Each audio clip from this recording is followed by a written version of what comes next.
So in the end, he crashes the car through the whole building and he gets out, takes a drink from the fridge and says, the one thing that I never could stomach about Santa Carla was all the goddamn vampires. And it turns out he knew the whole time, which is absolutely brilliant. You can follow Paul Marsh on Twitter at Paul Swampy Marsh for more 35-year-old spoilers. Welcome to We're Gonna Need a Bigger Pod. I'm Jon Brown. I'm Paul Marsh, and welcome to We're Gonna Need a Bigger Pod. 7. Episode 7. Are we on 7 already? Yeah, we are. We're on 7. 6 was last week, wasn't it? Seems to go so quickly. 7 and 8 are going to be pretty special. I think they are going to be pretty special. This one, really special. We'll get into that in a moment. Paul Marsh, tell us, give us some highlights. Am I allowed? There's so much coming, right? So obviously we're going to talk about the news and everything that's been going on this week. We're going to look at a few trailers that I have to say all look absolutely fantastic. They do. We have got some great films to talk about and a real wide spectrum of films to talk about, actually. Yeah, we do. So... yeah, all your usual. We'll get into the news in a little bit. We've got some brand new trailers that literally just popped as we were coming into studio record, which was nice. We've also got how many reviews? See, now, I'll highlight this right now.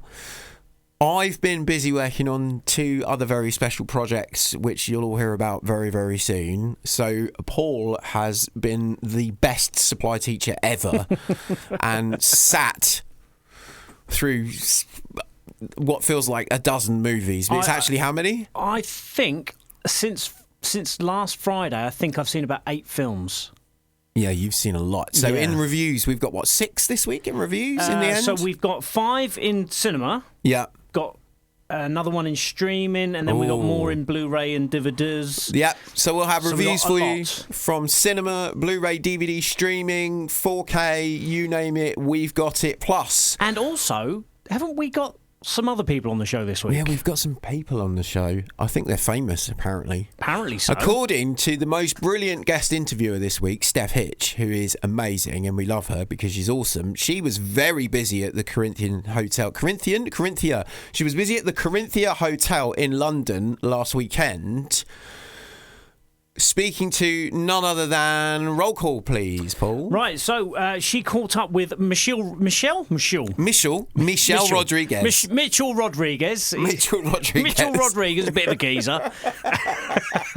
Michelle Rodriguez, obviously absolutely amazing. Rege John Page. Is it Reggie John Page? Is it Reggie? I thought it was Reggie. Rege John Page or Reggie John Page. Either way, Mr. John Page is absolutely fantastic. Mr. John Page is brilliant, and he's on this very show. Sophia Lillis, we like Sophia Lillis. Directors John Francis Daley and Jonathan Goldstein, and producer Jeremy Latcham. Now, you may realise that they all have something in common. They all just made a really great film. Spoiler alert. Review spoiler alert. You've given it away now, right? Thanks for listening. We don't need to do any more now, do we? See you later. Dungeons and Dragons Honor Among Thieves is out this weekend. It is very good. We'll get more into why it's very good a little bit later on in the pod. But for now, yes, cast and crew of Dungeons and Dragons Honor Among Thieves are on this very podcast thanks to our guest interviewer, Steph Hitch, who we love very much. And even more importantly, we've got our tip top 5 of the week, which was your choice. Hang on, I want to say this right now. Back up. How is a tip top 5 more important than the legend that is Michelle Rodriguez? No, this is our tip top 5. This is more important than anything in the world. No, I'm going to disagree there. I'm going to say the cast and crew of Dungeons and Dragons, massive cast and crew of a massive, massive Easter movie being on our little pod is a thing to behold. And again, thanks to Steph Hitch. Who wants to listen to Michelle Rodriguez when they could hear our tip-top 5 fantasy films? I think Michelle Rodriguez would have something to say about that. Right, yes, tip-top 5 fantasy films. So this week it was my turn to choose. I decided that tip-top 5 this week would be fantasy films in line with Dungeons and Dragons Honor Among Thieves coming out I realised after I'd set the challenge, thought it was quite clever when I set it until I had to do the top 5 of my own and then realised, what have I done? So I apologise to anyone that struggled with the top 5 fantasy films. We have got your top 5 fantasy films, or more importantly, should I say, Paul Marsh has got your top 5 fantasy films, because I didn't write them down on my phone. And we'll be reading those out a little bit later on in the show. So looking at this week's news, the big news coming off the back of John Wick 4, which it just got phenomenal reviews across the board. I forgot a thing. You forgot a thing? I forgot a thing. What's the thing? Before we get into news, okay, just to stack up against, we have the cast and crew of Dungeons and Dragons Honor Among Thieves this week. I'm going to keep saying Dungeons and Dragons Honor Among Thieves because you really should see it. Not only have we got our deep dive on what we thought of it, not only have we got a top 5 fantasy film chart in celebration and honour of it, but we've also got some Dungeons and Dragons swag for you. Yes, you. If you're listening, this means you to win and take home. On to the news. Right, so yes, John Wick 4 was an absolute smash across cinemas, widely regarded as an absolutely fantastic film, and there is more news from the John Wick universe. Yeah, I'm happy about this. Yeah, so the spin-off, Ballerina, is going to be coming out a little bit later this year. It is, yeah. So this is Ana de Armas. My understanding of it is that it's set between... Keanu Reeves is in it. Yes. It's set during the events that take place, I believe, don't quote me on this, but this is what I've heard, between John Wick Chapter 3 and John Wick Chapter 4 is where Ana de Armas' story takes place. We will get to see Keanu Reeves again because it's set in the John Wick universe. We will get to see the late Lance Reddick again, as I understand it. Again, this is what I've been told. I understand that he will return as the concierge in this story. It's obviously was filmed before his untimely passing. Also, Ian McShane as well will be in it as Winston. Yep. So it's very much a film in the John Wick mode, and it will be set between John Wick 3 and 4. And I say Ana de Armas, who will be the lead in this film, which I'm very pleased about because she was amazing in No Time to Die. So, yeah. And also Angelica Houston. Yes, of course. So she's a character from the John Wick universe as well. She plays a character. So we get to see the events that, like I said before, that take place between 3 and 4, centred entirely on this one character. Very much looking forward to it. I know there's also a series as well, isn't there? Yeah, so next year there's going to be a mini-series, which is a prequel to the whole thing, called The Continental, which, of course, it's going to feature a young Ian McShane, a young Mr. Manager. That would be an interesting prospect. If we see Ian McShane at some, who could be a young Ian McShane? No idea. The question of questions. At Need a Bigger Pod is the place to go. Give us your suggestions. Who do you think should be young Ian McShane in the Continental series? There's a question for you. Actually, just before we move on, just to recap, anyone that wishes to know more, find out more, keep in touch with us. At Need a Bigger Pod on all socials. I'm at John Brown TV, at JON John Brown TV, and he is at Paul Swampy Marsh. Keep in touch, talk to us. We will read your thoughts out, good or bad, on the pod. And even if they're bad, we'll read them out on the pod because it'll amuse us. Going back to John Wick, I was just in the Continental, I was just thinking about you talking about a young Ian McShane. And of course, basically, who looks like Lovejoy now? You remember Lovejoy, the TV series? I do remember Lovejoy very well. So who could be Lovejoy now? And that's when you got to think of a young Ian McShane. Who would be Lovejoy? Who would be Lovejoy now? That's a very good question. I'm going to ponder on it. I'm not going to give you an answer straight away. I think that needs some thought. So I managed to catch up with John Wick, actually. How was he? He's a lovely fella. He's great, isn't he? He is. He's lovely. He's lovely. I mean, questionable methods of retribution there. I prefer a sit down and a cup of tea myself, but yeah, nonetheless a nice chap. So I have to say that I thought that technical aspects of the film were a masterpiece. I really thought that the thought that went behind everything, you know, the attention to detail was magnificent. I mean, we spoke on last week's show about the making of John Wick and how impressive it is and how Keanu does this. The attention to detail, like you say, about the fact that he pulls his clip out and checks how many bullets he's got left. He makes sure that, like Zombieland, not only does he double tap, he triple taps. He makes sure that they are not getting back to come up and get him, and all of these bits and pieces. The shot overhead. The overhead shot. Do you know what the one that was just? Yeah. Oh, that is just phenomenal. So I think there are so many great things about this film. I will say there are a couple of things that I didn't like. I mean, you said that, this almost seems to be John Wick 4 and 5 smashed together with no gumph whatsoever. Yeah. I think the film lacked a little bit of gumph. I have to be honest. I think it was so combat heavy, so big scenery heavy that you didn't get a chance to breathe in between those, and it almost kind of gets lost. In fact, my favourite scene of the whole film, I'm not going to spoil it, my favourite scene of the whole film is the end, which is at a much slower pace, and it's almost a Western, actually, and I really, really like that. And also, I know he's John Wick, I know this, but the amount of times he falls down, gets hit, and all these other bits and pieces is just bordering on, come on. I like that. This was what I was going back to about the Buster Keaton, Charlie Chaplin. Yeah, exactly. Yeah. That I think that element has very much to do with it. You have to remember, so Chad Stahelski's a very big fan of not just action cinema, but Western and Eastern cinema.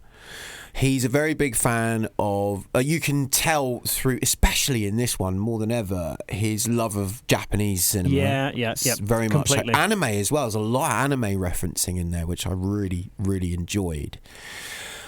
His scope and knowledge, and it was like Tyler Bates was saying when we interviewed him about his music for the film, while Tyler Bates was scoring the film, and watching a cut of the film, he had Google open in the background the whole time, trying to look up all these weapons that were coming into play and all these fight styles that had been introduced. And of course, Chad Stahelski himself is a master martial artist. He was a stuntman for many years. In fact, I watched The Matrix again the other night. It was really nice when the credits came up and it says Mr. Reeves' stunt double, Chad Stahelski. Wow. So that's how far back that friendship goes. Yeah, it's fantastic. But these guys that make these movies, and like I said, not just Chad, but David Leitch and everyone at 87, I believe it's 87 North is the name of the company.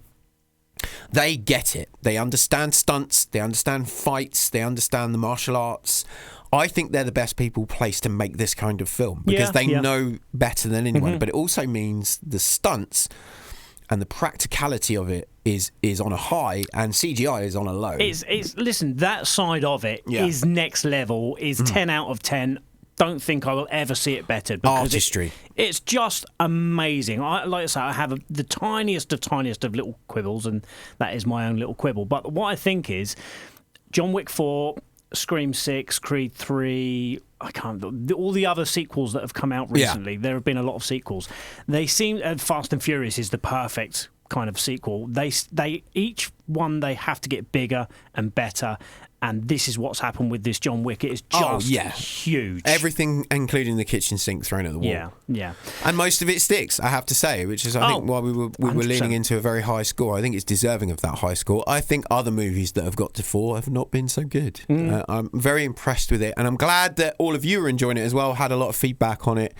Everybody thought it's absolutely amazing. I'll give a big shout out to Mike Enemy as well, because he was on Twitter with me the other day and he was saying about how for him it was just absolute perfection. It's everything he digs about action cinema. So big shout out to Mike Enemy. And so there's just a lot to love about it, and I'm really glad that it's resonating with audiences.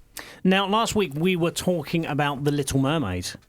We were, right. So let's, because you found something out to do with Questlove, haven't you? Which interests me, because I love Questlove. Something new coming from Disney. Questlove is going to direct the live-action hybrid adaptation of The Aristocats for Disney. That interests me. Yeah. In a big way. Yeah. Well, Questlove. I mean, Questlove's amazing. And the great thing with Questlove is it goes to, he has obviously gone from being just a drummer, and you can't see on the pod, but I'm using air quotes as just a drummer, from a band, and to this just talented people are talented, right? Yeah. And he's just going on from strength to strength to strength. Yeah. And he's now getting to direct his own Disney movie. I'm into it. Yeah. I'm really into this. I want to see where this goes, because I think he can bring a lot to the table, for sure. For the Aristocats. That's the play. Yes, of course. Aristocats, which is the Disney live-action adaptation we are now speaking of, I think he could really bring something to that table, and that for me makes it an interest factor. If you said Aristocats is now the next Disney live action project, I have no teeth today. Disney live action project from Disney would be Aristocats. There we go, I got there. I would just go, okay.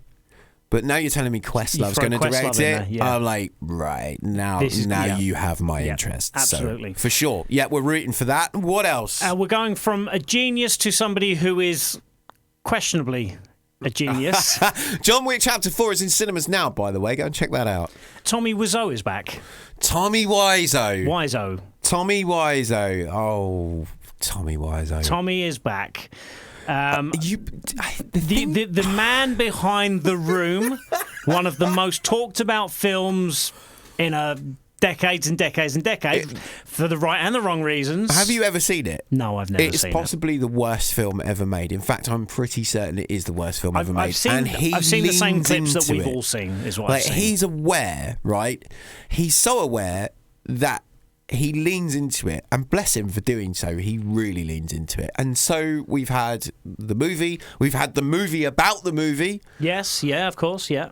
Which was interesting. That was a good movie, actually. I enjoyed that. And then we've got Tommy Wiseau himself, who will, for example, I think every year at the Prince Charles Cinema in London, they celebrate The Room by having a screening, and he comes and hosts it. Okay. And it's packed, sold out. It's got a cult status. It has become a cult classic, yeah. So he is now leaning into said cult status by coming up with his latest, and now I'm using air quotes, masterwork. It's called Big Shark. Which is a fantastic title, by the way, because it does exactly what it says on the tin. It's called Big Shark. It could have been called Big Shark Bites People. In true Tommy Wiseau fashion, most of the trailer is a terribly shot boxing scene between two men boxing, which I don't quite understand what that has to do with the shark, by the way. But here we go. We've got a terribly choreographed dialogue between two boxers. And then there's a shark. The shark is in the city. Yep. I don't know how it's in the city. But it doesn't matter. It's in the city. What can be announced as probably the worst special effects I've ever seen of two men running away down a street from CGI water and a giant CGI shark. And when I say CGI shark, I mean not quite Atari bad, but here's a thing I just put together on my dad's computer for my school VFX project bad.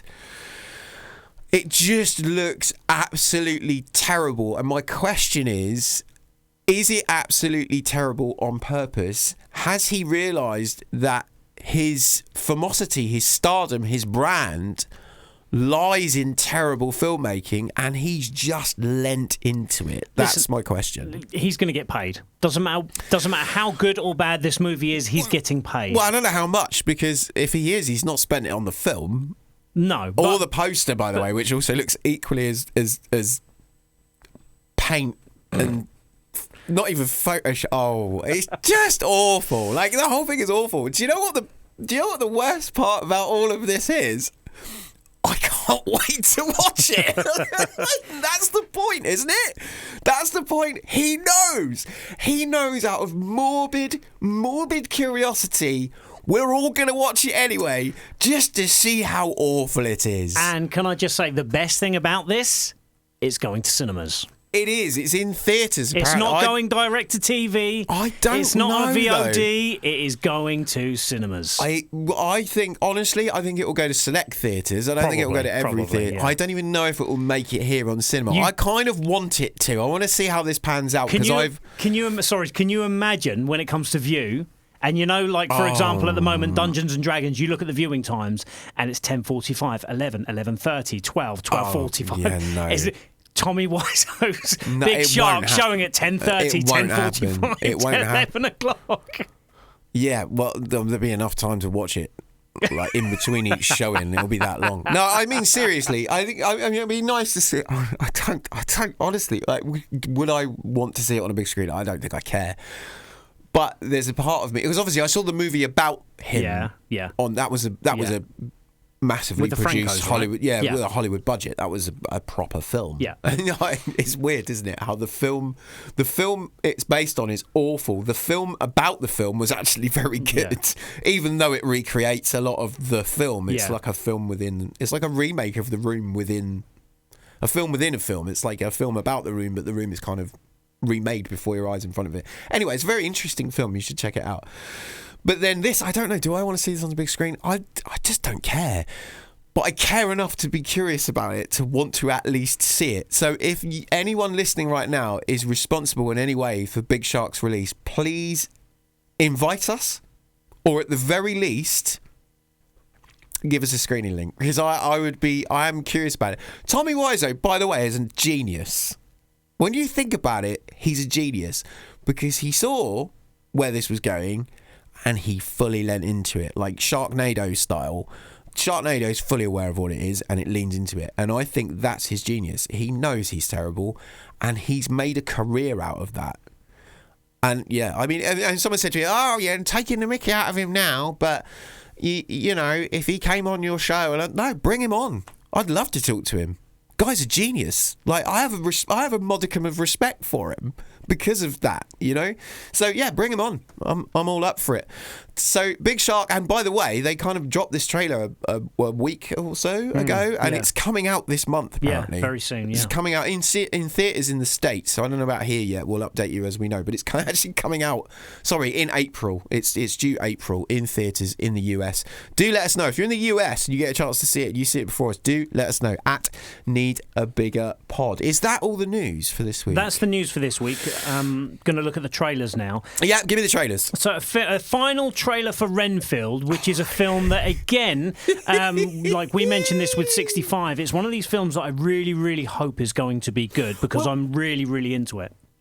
As I understand it, and if you've got any information in front of you, because you've got all the screens, I do believe this is directed by Chris McKay. I shall tell you. Do tell me. I do believe it's directed by Chris McKay. That's entirely off the top of my head, by the way. I think. Now, Chris McKay, it is directed by... Okay, thank you very much. So Chris McKay wrote Dungeons & Dragons Honor Among Thieves. Right, okay. And directed Renfield. I mean, the cast for it is great. Yeah. Really, I mean, Nicholas Hoult, obviously Nicolas Cage as Dracula. Right, that's your selling point. Don't worry about anything else. Nicolas Your selling Cage point right there. as Dracula. Nicolas Cage going full Cage as Count Dracula is the reason for your admission, the box office ticket purchase. That's your reason right there. Nicolas Cage as Count Dracula. Everything else is a sweet, sweet cherry on the cake. Well, Nicholas Hoult. Awkwafina. Also Ben Schwartz, who I absolutely love. I love Ben Schwartz. Ben Schwartz. I think he's fantastic. So just those four names. And then you throw in Chris McKay on top of it. Yeah. Everyone you care about will suffer because you betrayed me. We have to stop him before sunset.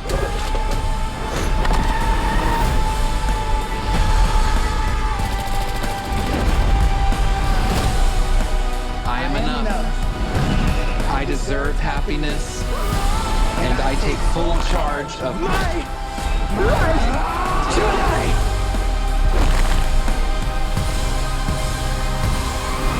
You know when something crazy happens and someone's like, it's okay, I've seen way worse. Everything I saw you do today is going to be my way worse. Please be good. Come on, be good. I want this to be good. I think it's aware of itself. Again, I think Chris McKay's fully aware of what he's done with this movie.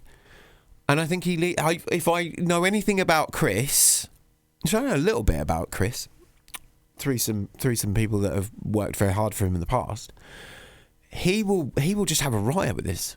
He will go fully in on this and have a riot with it. I don't think it's trying to take itself seriously. I don't think for a second it's ever pretended to take itself seriously. Not once. When you announce that Nicolas Cage is going to go full Cage as Count Dracula, you know straight off the bat, no one's taking it. Hey, see what I did there? No one's going to take this seriously, but I don't think anyone should. This is a horror comedy. Yeah. It's a horror comedy. Oh, yes, it's absolutely not taking itself seriously. It's not at all. Film, no. And I don't think anybody should. And I don't care for these reviews that come in and they're going to be, not everything needs to be tar. So I think this is a film you're just going to lean into and enjoy. And if it's terrible, it's going to be beautifully terrible. Look at the one line in the trailer. I think we're dealing with more than narcissism here. Yeah, I think I think it'll be really fun. I don't think it's going to be anything other than just a riot, an absolute hoot.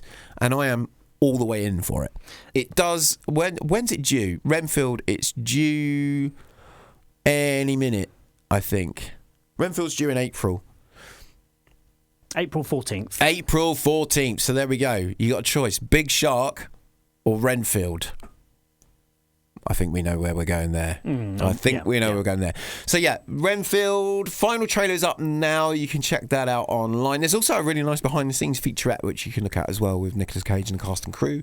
Please do go and look at that as well. I'm really hyped for it. It drops April 14th. I've already decided that over Big Shark. What's the next trailer, my friend? The next trailer we're looking at is Asteroid City. You were very good in the one about the tramp in the brothel who gets amnesia and becomes a pediatrician. You were very authentic. Actually, maybe my favorite character ever. I don't know why nobody else liked it. Oh.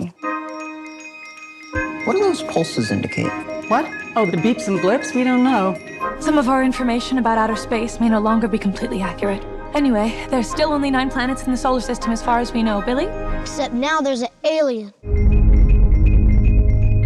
What's happening now? I don't know. Asteroid City. So this is Wes Anderson's new one. Yes, with just an unreal cast. Oh, yeah, they get it's bigger literally and bigger, got don't everybody who's anybody who's everybody. 10 quid says Bill Murray's in it. Shall I have a look? Bill Murray's in every Wes Anderson movie, isn't he? Isn't he like Wes Anderson's Lucky Charm?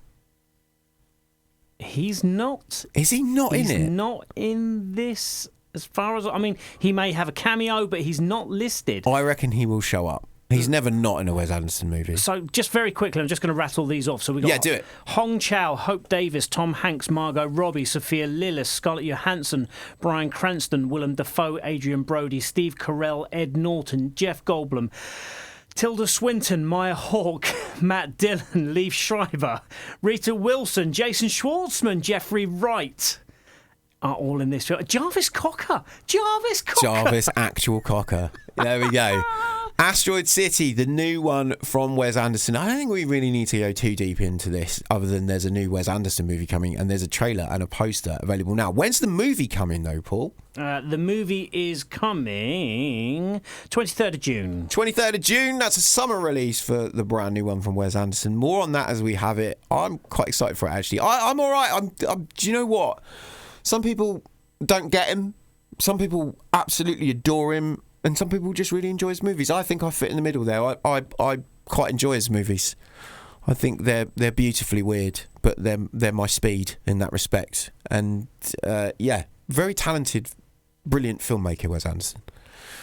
That's coming in June. Asteroid City, there we go. And finally, we have Trolls 3, Trolls Band Together. Trolls Band Together. So this came in literally right at the last minute as we were walking into the studio. You watched this as we were walking into the studio, and I heard you giggle a couple of times. I was laughing a fair bit, yeah. Look, I've got young kids. They watched the first 2 Trolls films a fair amount. And I was talking to John before, and I said, look, the thing is, obviously, with kids' films, you get a lot of different types of kids' films. And the kids like lots of different films. And when they turn around to you and say, Dad, can we watch Trolls?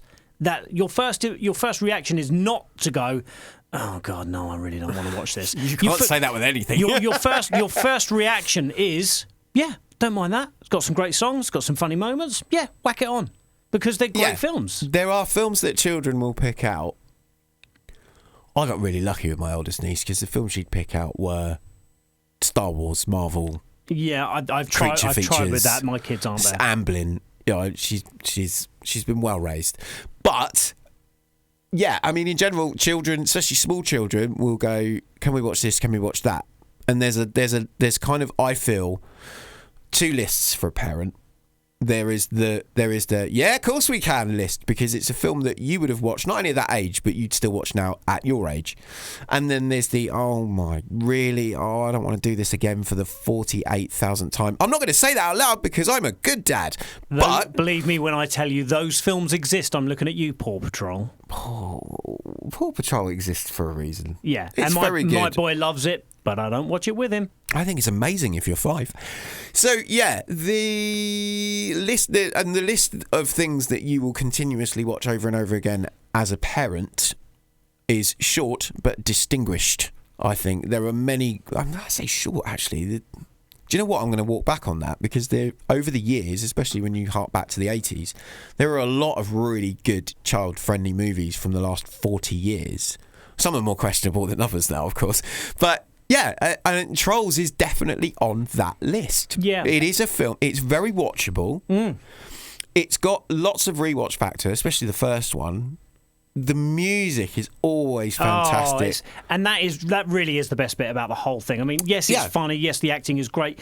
And what I love, again, as a parent, is the fact that you can introduce your children to all of these great songs, and you'll find them singing it away, and you go, oh, you like that one, do you? Yeah. You go, yeah, it's in Trolls. You go, oh, yeah, of course it is. And it introduces them to all of this great music. And the cast, the cast is all back. Give us the cast. So, of course, we got Anna Kendrick as Queen Poppy and Zooey Deschanel, Christopher Mintz-Plasse, of course, Justin Timberlake as back as Branch, Kenan Thompson, Kunal Nayyar, Eric Andre, Amy Schumer, Kid Cudi, RuPaul. Again, an absolute smash of a cast list. Oh boy, that was a crazy bachelor party. Cloud Guy don't feel so good. Tiny Diamond, you make the cutest little flower boy. Come on, Daddy. I'm the cutest little flower man. Dearly beloved, we are gathered here today to Stop the wedding! I'm John Dory, Branch's long lost brother. What? Drama. Corn me, Dinkles. What I really like about this, so in the last few, obviously, there has been a bit of a battle in these troll films, but this one is about Branch's long-lost brother, who they were in a boy band together. Oh, I'm sold. Yes. Who's the long-lost brother from the boy band? Someone you've already read out, I'm guessing. Probably. Is it John Doe? I can't remember. Is it someone from an actual boy band, though? That would be interesting. I can't remember who. I think it was Spruce. It was Spruce. Spruce, played by Daveed Diggs. Okay, that's interesting to me. Yeah, who of course was in Hamilton and many, many other things. Yeah. Does a lot of voice work, actually. He was in Soul and Super Pets as well. Yeah, can work the voice though. That's good. Yeah, I'm into it. Again, very watchable, very easy to watch. This, like Minions, this is a series that when you go, there's another one of those. You go, oh, okay. You know, you're not like, oh, really?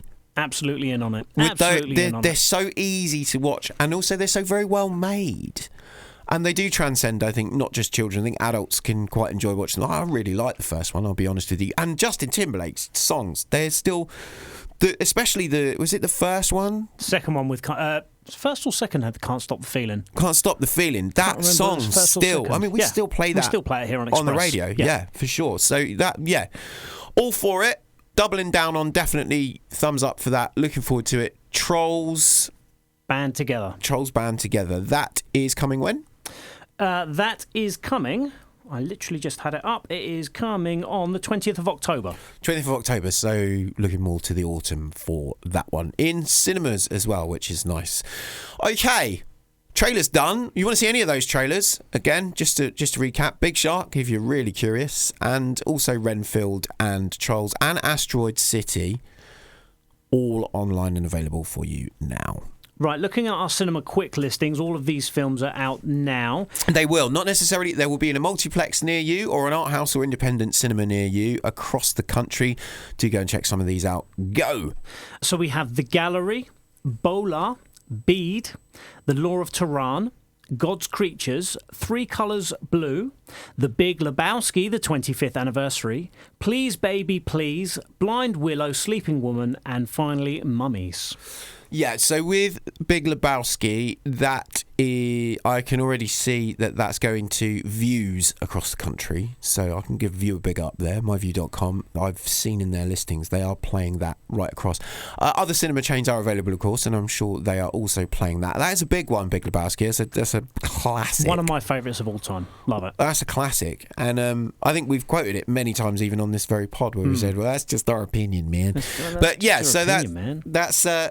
That's in cinemas, and Mummies I know. So you're going to catch up to Mummies on next week's pod. I will see Mummies at some point, either Friday or Saturday with the kids. Yeah, you're going to take the kids. So let us know what you thought of it, but also let me know what they thought of it, because they're the target audience. So that'll be really interesting. And they're both really looking forward to it, by the way. Speaking of recaps, so they're all out now. No, they're out now. Yes, they're all out now. Okay, they're all out now as of this weekend. If you, while we're walking it back to, or recapping, we'll recap Mummies next week. You saw 80 for Brady. Now, last week's pod, we said that you were going to go and check this out because you're a big NFL fan. Yes. And you've now seen it. Yes. We'll kick off with the breakdown of the facts. Do you remember the director? The director is Kyle Marvin. Okay, and it stars some pretty epic legends. The cast list really is phenomenal. I mean, so you've got Lily Tomlin, Jane Fonda, Rita Moreno, and the amazing Sally Field. Sally Field's awesome. Yeah, absolutely phenomenal. Awesome. It's got a great score, by the way, by composer John Debney as well. I'll throw that in there from the music department. But what about the film? Remind me again of what it's about. So just very briefly, 4 friends who are in their 80s. However, Sally Field makes it a point throughout the entire film that she's not quite in her 80s. She's still just about in her 70s, and that's a running gag throughout. Long story short, they are all Patriots fans, or more to the point, they are Tom Brady fans, who is the star quarterback of the New England Patriots. And they've watched the Patriots for 12, 13, 14 years, however long it's been, and the Patriots have made the Super Bowl final. It's possibly Tom Brady's last, possibly. They are all in their 80s, so they know that they don't have that much longer left to kind of see Tom in action as well. They want to go to the Super Bowl. Of course, if you know anything about NFL, Super Bowl tickets cost thousands upon thousands of dollars. So they enter a competition on the TV to win it, and lo and behold, they do win the tickets. So off they go to watch the Super Bowl, and Tom Brady, and japes and comedic situations all incur. They have the tickets, they lose the tickets. They have the tickets, they lose the tickets. There's a hot wing eating contest. Yeah, And by the way, I want to say this is actually based on a true story. This happened. Again, so similar to Cocaine Bear, right? Well, that's very loose. How much of it is true, I don't know. However, what I do know is true is these 4 women existed. They actually had T-shirts that they wore, something along the lines. It's not quite 80 for Brady, it was we're 80 and we love Brady, or something along those lines. And they did actually go to the Super Bowl. So obviously this is a huge thing for these women, and, you know, it's a big, epic adventure. What's going on? You're acting very strange, Lou. Just keep your eyes shut. Lou, I've got to get home before dinner. It's craps night. You got your own house, Maura. Why are you still living in a retirement center? Frank loved it very much.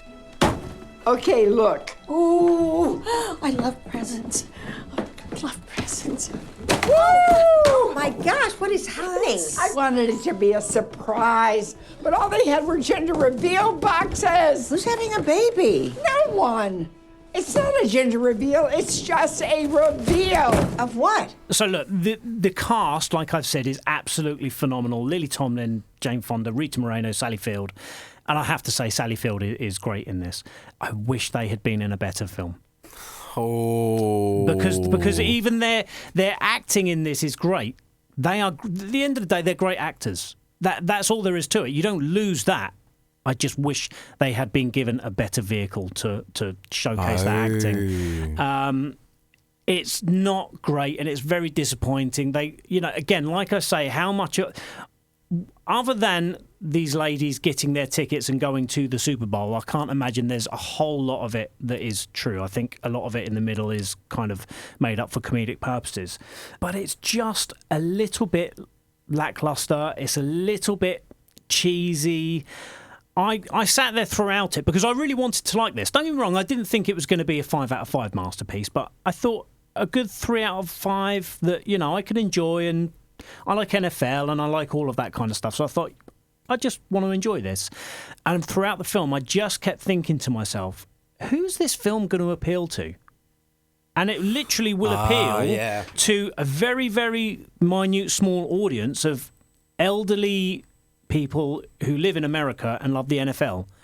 This film will not appeal to any youngsters in America who love the NFL, that this won't appeal to them at all.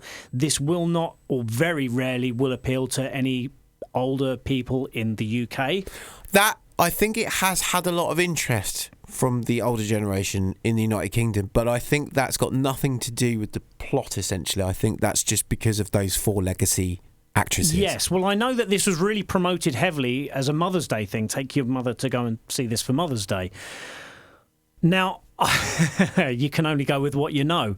I think if I'd have taken my mum to see this, she'd looked at me afterwards and sort of said, what have I ever done raising you for the last 40 years? What did I do to you that was so bad that you brought me to see this film? Oh, no! It's not good. I mean, there are like I say, there are positives. The performances of the 4 leading ladies are fantastic. Would you take those 4 characters and in the hands of, say, a different writer and director, watch a TV series about their japes? Oh, 100%.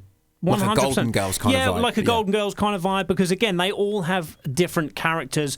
Jane Fonda is a woman who has never really settled down. She still obviously looks fantastic. She falls in and out of love far too easily.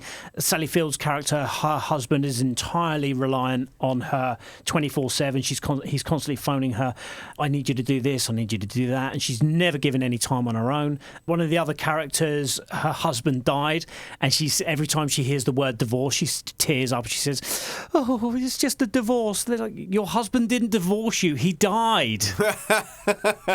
So look, there are good moments in there, but there's a lot of autopilot moments where when we talk about very films, we talk about films yeah. that are set in London. We're talking about this with Rye Lane the other day, and you see the red phone box, and you see the Houses of Parliament, and you see Big Ben, etc.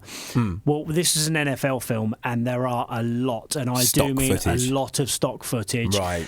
A lot of the music is the generic celebration music and all of that kind of stuff. And the one thing that I said this to you when I saw the film, the one thing that really took me out of the whole film, and I couldn't believe it happened, is that Tom Brady drops an F-bomb.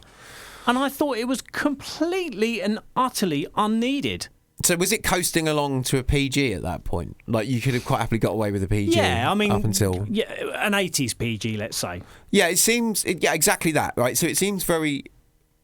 It seems non-offensive. Very, non-offensive. Like anything that was naughty would be like an S word or something. It wouldn't be anything too drastic. Nothing too bad in there at all. And then they straight in there banging themselves up to a 12. Yeah. So again, I won't spoil it, but there's a moment at the end where something, again, a little bit unbelievable happens.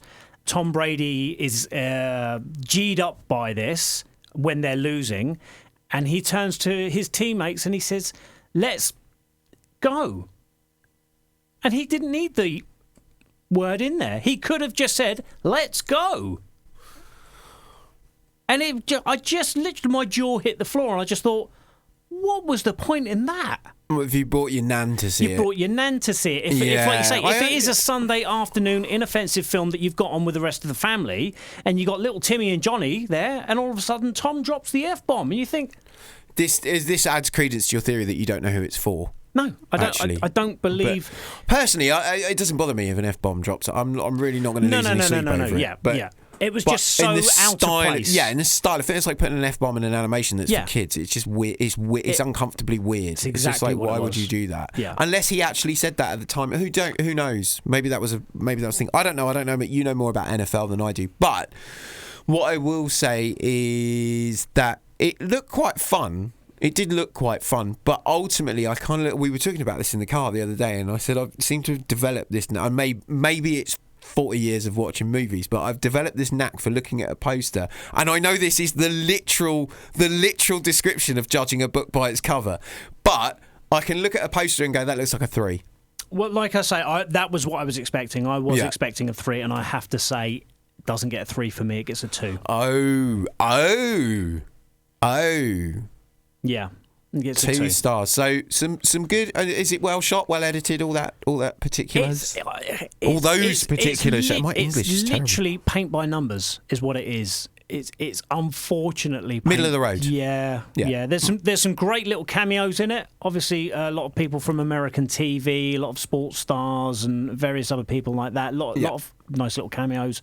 It's just a very paint by numbers film. Okay, so we're going with 2 out of 5.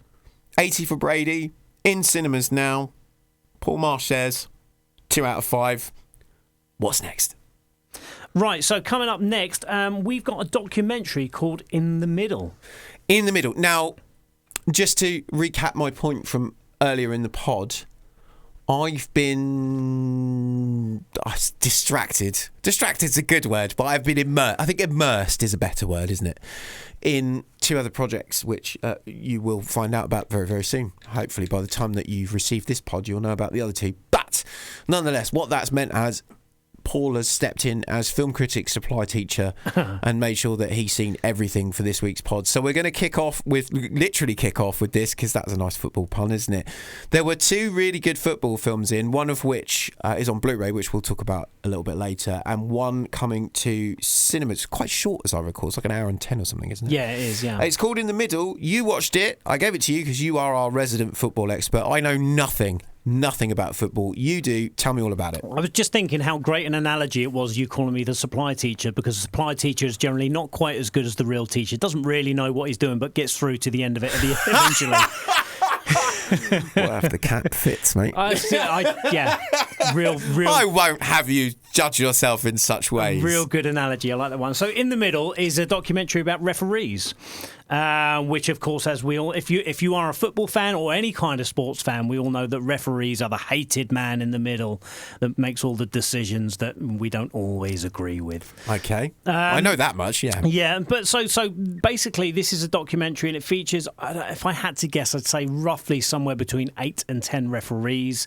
They are of all walks of life, all levels of football, not quite to the Premiership, etc., but the highest one is somewhere at the top of non-league. And it features, their journey, how their match day goes. They talk about their feelings about being a referee. Obviously, the abuse they get, as we know, referees get a lot of abuse, not only from players, but from fans, etc. How they feel about that abuse, how they react to it, whether they care about it, whether that affects them, whether it doesn't affect them. And what this documentary really, really showed to me, because I have played football, I've coached football, I've managed football, I've had a lot of dealings with referees. And what this film really, really shows me is that referees are people. Sometimes I say to him, had a good game today, he really enjoys it. And other times I say, it's a load of rubbish, it's not worth telling you about. Everybody moans about referees, swears at them and abuses them, sometimes even assaults them. But without a referee, you haven't got a game. The sad thing is the young ones that come in. None of the young ones that I've trained or met or spoken to or mentored, none of them stay. Yep. And I know this is a crazy, I bet nobody realised that before, did they? But referees are people, the same as you and I. We have good days, we have bad days. Some people are great people, some people are arrogant people, some people are lovely, some people are not lovely, and you don't want to be near them. A referee is just a person who's done that. Not all referees are the same. There was one referee who was literally like, no, I do things by the letter of the law. If it's a yellow card, it's a yellow card. I don't care if you're 11 years old, you're going to get a red card, you're going to be sent off. There's another older gent who's in his 60s, and he says, I've never sent anybody off. I'll have a word with them. If they tell me to F off, I'll tell them to F off. And all. So there's so many different things. What I think this is, like you say, it's a very strange runtime of just over an hour. It's not an hour and 5 hour and 10 minutes. At the end of this doc, they're interrupted by the pandemic and COVID. And obviously football got shut down. I kind of get the feeling that they probably started shooting maybe a year to 6 months beforehand, and I got the feeling that COVID interrupted this and it kind of shut production down, because literally 10 minutes to go is when COVID hits. They do a little quick catch up with all the referees, and there's a lovely piece at the end with one of the gents who's been refereeing for 50 years. He gets an award, etc., etc. So that's really nice, but it feels to me short. It feels like it didn't have an end goal. Does that make sense? An end goal. Oh, there we go. Puns. Didn't even know it. Yeah. Yeah. So it feels like COVID cut it short, and they were left with all this footage and went, well, we have to do something with it. We have to put it out. It felt to me like there was a lot of great stories, a lot of very interesting stories here. They chopped all of the stories up into 5. They put them all in a bag, and then they randomly picked them out one at a time. There didn't seem to be a lot of cohesion to the documentary. There didn't seem, other than getting the point across that referees are people, and this is why this person does it. There was a trans referee, which was great, and she was saying that mostly she's received a lot of support and it's been a lot positive, but obviously there has been some negativity, but there hasn't been too much football. Yeah, there hasn't been as much any negative that she couldn't handle, and all of that was really, really nice. So, like I say, a lot of great stories, which I don't have a problem with. It just seemed to be a bit of a higgledy-piggledy mix. Okay, so could I watch it? I know nothing about football. Would it be interesting to me? Right, so there was 2 football documentaries that I watched this week. We're going to talk about the second one a little bit later in the show. This one, I would say no. I think that you could possibly get a little bit bored and think, I don't understand the point of it. Whereas the second one that we're going to talk about later, yeah, we'll get to that. Even if you weren't a football fan, I think that you could still watch it and enjoy it because you know exactly what's going on. But with this one, I just think there was lots of nice stories and they showcased all these lovely stories. Yep.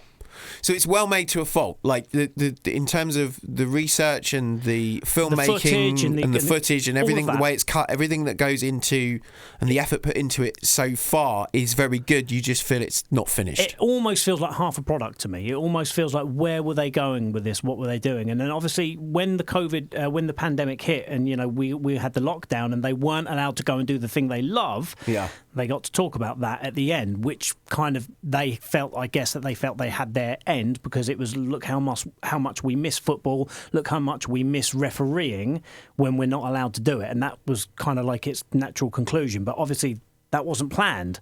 So I don't know where their natural conclusion was going to be.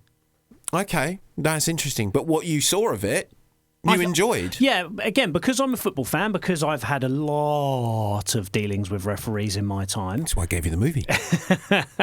Yeah, I just sat and I enjoyed it. Look, I've seen a lot of documentaries over the last few weeks, and some I literally have to force myself to watch, and some might not be my thing. I might not think whatever, but I get to the end of it, no problems. And this is one of those that I got to the end of it, no problems. And yeah, it was fine. I just struggled to understand the point of it, if that makes sense. So it's called In the Middle. It's in cinemas now? Yes, it is in cinemas now. I again, bearing in mind it's only an hour long, I assume you will be looking at selected cinemas. It's in cinemas now and will be on video on demand on the 1st of May. If you want more details, inthemiddlefilm.co.uk. Paul Marsh, out of 5. 3. 3? Very respectable score. Yeah. Oh, okay. Yeah, like I say, I certainly didn't dislike it at all. I just didn't I think the pandemic and the lockdown really probably put a bit of the kibosh on what they were going to be doing with the end. So you want more of it, basically? Yeah, yeah. Okay, that's respectable. All right, 3 out of 5 for In the Middle. Where are we at with the scores so far? So we've got 80 for Brady.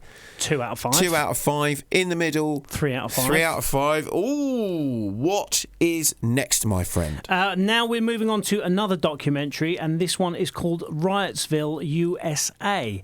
Now, Riotsville, USA is about the racial civil movement that happened in the mid to late 60s. There was a lot of riots spread across America over a good 3, 4, maybe even 5-year period, when everything really came to a head. Obviously Vietnam was going on and all of these other bits and pieces. Now the whole point of Riotsville, USA is there were, obviously, as you can imagine, there are various army forts spread around America, and in 2 of these army forts they actually created a fake town called Riotsville. Both of them were called Riotsville, which is very confusing. And yeah, they created these 2 towns so that they could recreate the riots that had happened. So the Watts riot, which is the first one that happened in 65, they recreated it. I assume they recreated it so they could learn from their mistakes and they could plan better for future riots. Welcome to Riotsville. This is a simulated riot in a simulated city. But as another summer approaches, it might be anywhere USA. Hell no, we won't go! Hell no, we won't go! Hell no, we won't go! So this very, very strange thing about Riotsville, USA is it's all archive footage. You know, all of the footage is from the 60s. The very strange thing about it is called Riotsville, USA. Now, the actual Riotsvilles probably only feature for about 10 minutes of the whole documentary, which I find very strange. I mean, don't get me wrong, Riotsville, USA is a great title, which is clearly why they went for it, but it is featured very, very little in the actual film. Again, it's a very delicate subject, let me say that. Yes. There is a lot of stuff that happens in this documentary that is abhorrent. But it's very, very difficult because, again, similar to the last documentary that I talk about, there's a lot of footage that's left uncut, and I can only assume it's left uncut so that you get the full picture. Yeah, journalistic reports of them for the news, etc. But you'll get the 30 seconds of them prepping before they go live. And again, it kind of thought, I'm not 100% sure what that adds. I don't get what that brings to the party. Right, okay. And there's a lot of that. So basically, I think that there is a lot in this documentary that is really, really good, and obviously it goes without saying it's incredibly relevant to what's going on today and what America is going through at the moment. It's incredibly relevant. I think that Riotsville, USA has gone down the art route. It's not a commercial documentary. It's not something you're going to find on a regular American TV channel. It's definitely it's something you need to go and seek out. And because of that, I think it's probably losing its message a little bit, which is really, really, it's a shame. It's narrated throughout, but the narration throughout is not telling you exactly what's going on here's some information for you. The narration throughout is almost limericks and poems, very highbrow.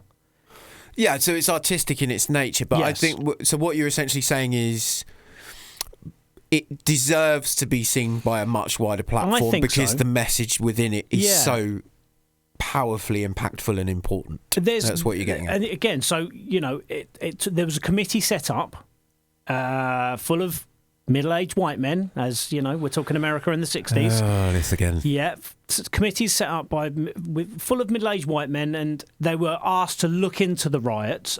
And whilst they were looking into the riots, black people were standing up and saying, this isn't right, this shouldn't be happening, we shouldn't be put under this, there's no way that we should be suffering with police brutality, and etc. So we know this story, right? Unfortunately, history has a way of repeating itself.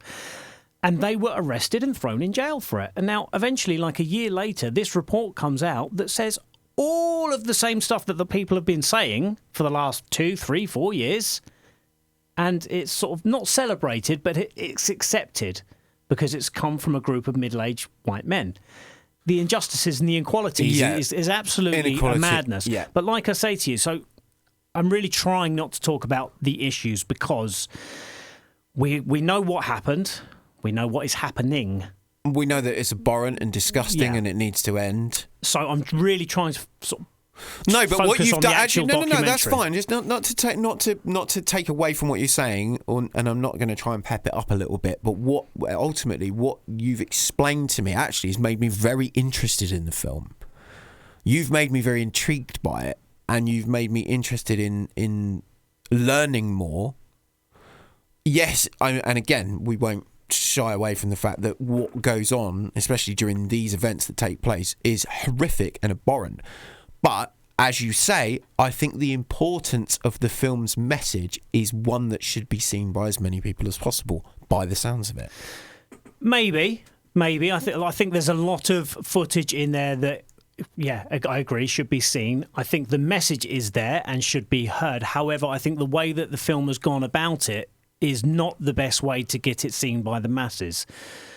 Obviously, maybe that's not what they want. Maybe it's not to be seen by the masses, because I know, again, this documentary, because it was made a couple of years ago, has been winning awards left, right and centre at all the various different independent film festivals. Yeah, exactly, yeah. Well, it's actually, we'll get to that in a second, but its availability has got wider. Okay. Just so you know. But just going back to it, so it's all in terms of the filmmaking process. It sounds to me like it's certainly an interesting documentary, and I think interesting's the right word. Interesting in that I will learn things that will immediately make me very uncomfortable about being a white male. But nonetheless, what it does, important lessons that we need to learn. And this is why history mustn't be erased, because it's there to teach us to be better people. We have this discussion all the time. Again, I really don't want to get political. We have we won't we have go this too far discussion down that all road. the time that about erasing things that were wrong in the past, and that's not right. It's not right to erase the things that were wrong. No. Because like you say, we need to understand it, we need to study it and find out why it was wrong and move on and be better. And teach our children to be better. Yeah, exactly. That's but the getting back to the documentary, like I say, I just think that I understand it's won awards, and I understand for these festivals, etc., it's probably the exact type of film that they want at these film festivals. It's a perfect art house film. I just think that if they literally took all the parts and made it into an hour documentary that you could see on the BBC or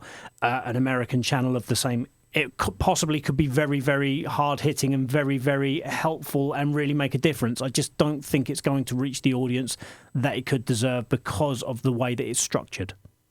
Okay, so it's called Riotsville, USA. It's directed by Sierra Pettengill. It is in cinemas right now, but interesting fact, it is also available now on demand as well. Paul Marsh, out of 5, please. I really wanted to give this higher, but it's got a 2 out of 5 from me.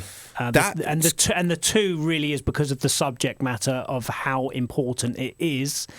I just didn't like the way it was structured. Okay, so you've broken that down to 2 essentially because it's an important matter, it's an important story. What essentially you're saying is you just don't think it's been told very well. I struggled to get... no, I didn't struggle to get to the end, but like I've just said about the refereeing documentary, which again was all over the place and didn't have a lot of structure either. I watched it because it was not enjoyable, but you know what I mean. It was an easy film to get to the end. Riotsville wasn't an easy film to get to the end because of the way it is. But isn't that the point though, to make you uncomfortable? Yeah, but I think you can be uncomfortable and still intrigued. We've all, let's face it, both of our other halves love all these murder documentaries, and they're Jeffrey Dahmer, etc. Yeah. But I think there's some things. I just don't think it's. I don't think. Oh, let me get my words right. I don't think it's as accessible as what it could be. In terms of factual information. No, in terms of the general public watching it. I don't think enough people will sit down and watch it because of the way that it is presented. So in terms of the way it's presented, in terms of the way it's made, not the way it's distributed. Because yes, you wouldn't mark a film down no. because it didn't get picked up by... You can have an amazing film. Because it's not on Netflix. There are amazing films. They just never got seen because they didn't get picked up by the right distributors. Yes, exactly. No, I just think it's... It didn't hold your interest? Unfortunately not. Okay, so what I'm going to... This is quite interesting. So there have been a couple of smaller films I've noticed over the last couple of pods. There's been a couple of smaller films I haven't necessarily had time to... And you've jumped in on them, and I'm very grateful for you for doing so. But it's interesting to me that there's been a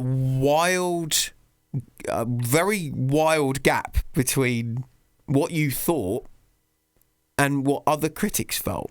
Yeah. See, that interests me. So what I'm going to do is, I think if time, I'd like to, is I might go back and just fill in the gaps of the stuff I missed, because there was a lot of stuff I missed, and just see actually, and just take it actually from an audience point of view, and just sort of go, where does this land? You know, are these things all 2-star films, or are they 5-star film? I kind of want to be the middle guy. Do you know what I mean? Like the adjudicator in the middle, going, well, you got and you're not the only one, by the way. You're not the only one, by the way. There have been a few other people that went off and got told that something had 5 stars across the board, like Tar. Tar's a good case in point. And like you, they went off and they came back and went, I have no idea why that has as many stars as it has, right?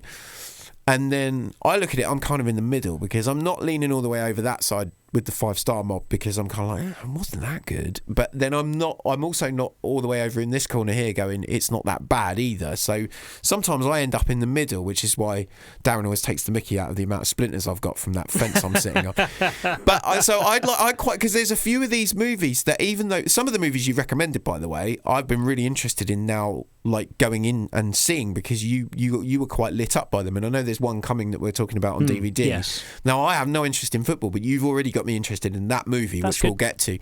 But there's been a couple of things that you've gone, this is just no for me. It's a 1-star or a 2-star, like 80 for Brady. And now that's making me go, now I want to see it, just to see if it really is as terrible as that. So I think what we'll do is I'll try and jump back, as long as none of these things have expired that they've sent us. Set myself up for trouble there. But I'm quite interested in Riotsville, I've got to be honest with you. And I was quite interested in, not Chile 76, what was the other thing you were talking about before? The cow that sang the song to the I'm future. wildly interested in that.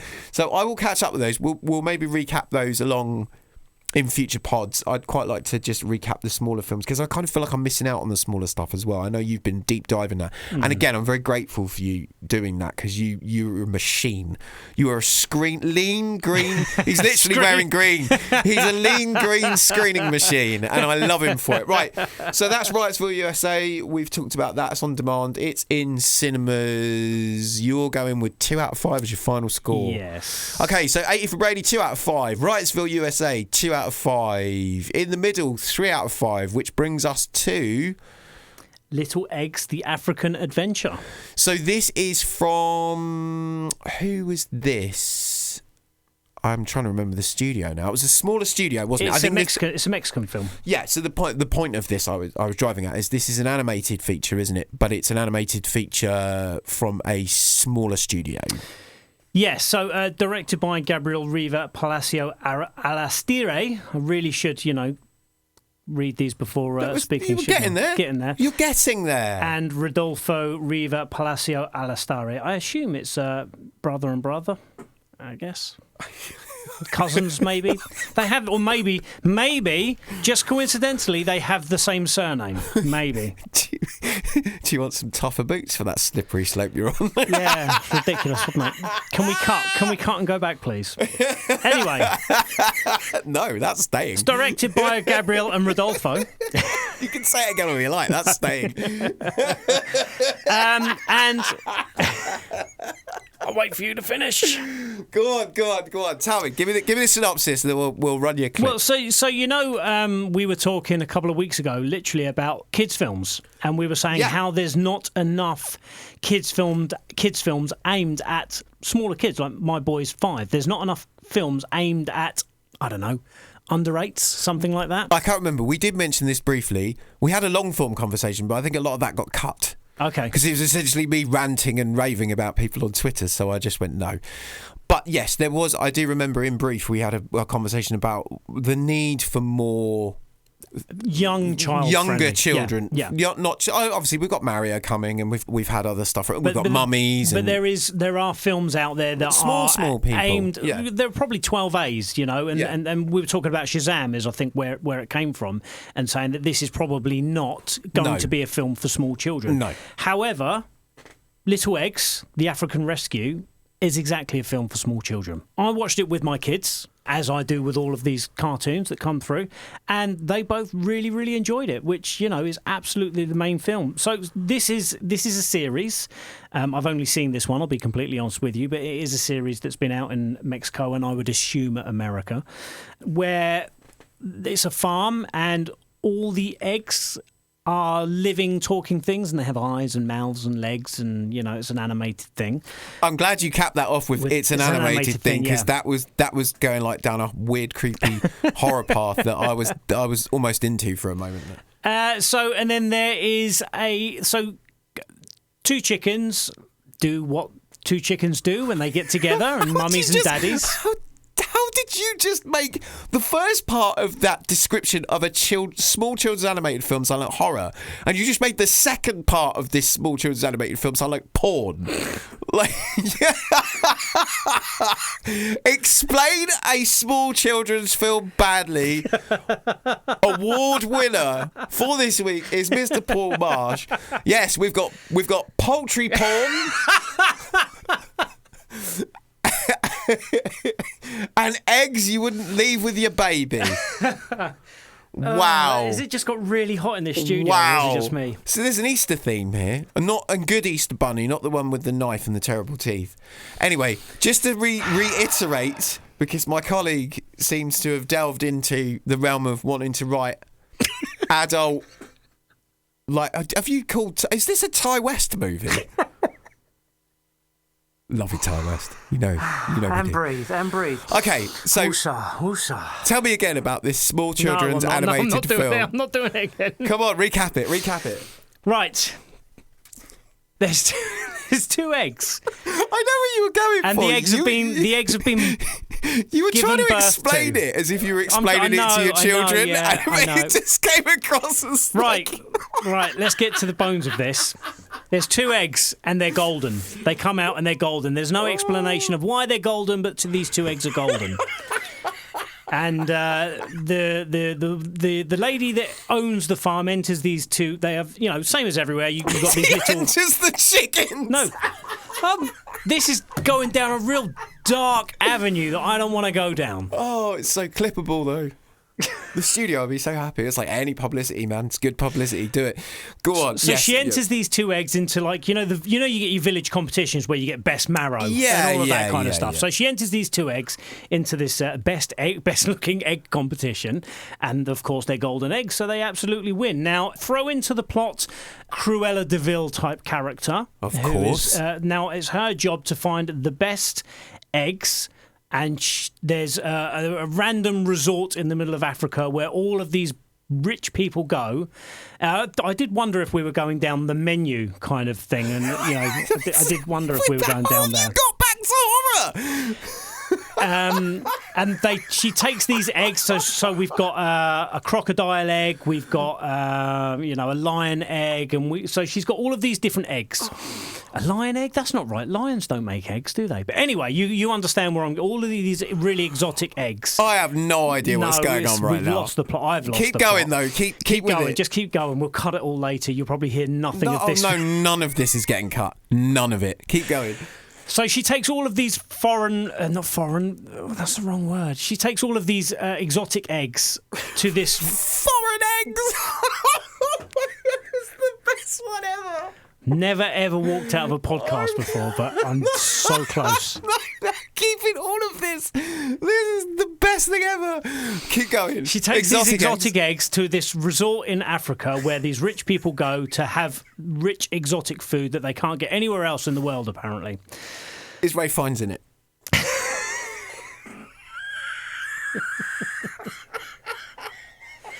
No, but Anya Taylor-Joy is. Is she? No. Oh my God, that would have made it for me. So this Cruella de Vil type character, it's her job to go out and nab all of these eggs and take them to Africa, and she gets paid handsomely for it. So she nabs these two golden eggs, takes them to Africa, and it's the mum and dad chickens and all of the other farm animals go to Africa to try and rescue the eggs and bring them back home safe and sound. Well done, mate. Thank you. Well done. Thank you for giving us quite possibly the best podcast content we've ever had. Right, you can do the rest of the pod on your own. I'm not cutting any of that, because if I cut this back to the bare bones of the story, it will just be very pedestrian. It will be explained very well. It will literally be very eloquently me telling you what the film is called and me rating it, and that's it. I think the studio couldn't be any happier with that description, because you made that interesting. Potted version of what my colleague Paul Marsh was trying to say was, this is a great, fun, friendly family film for small children. Yeah, it is, and it's actually good. It's good. You enjoyed it? Yeah, I enjoyed it. You enjoyed it. It's for, like I say, it's for small children. You know when they do the jokes that only the adults get? Oh, yeah, no, I totally got from that it was for very There's none of that at all. Children. But it's good. It's good. It's nice. It's enjoyable. My kids absolutely loved it. I sat through it and didn't want to tear my eyeballs out or anything else like that. It's really good. If you've got small children, take them to go and see this and they'll love it. Well animated, well put together. Yep. Well performed. All of the above. Tick, tick, tick, tick, tick.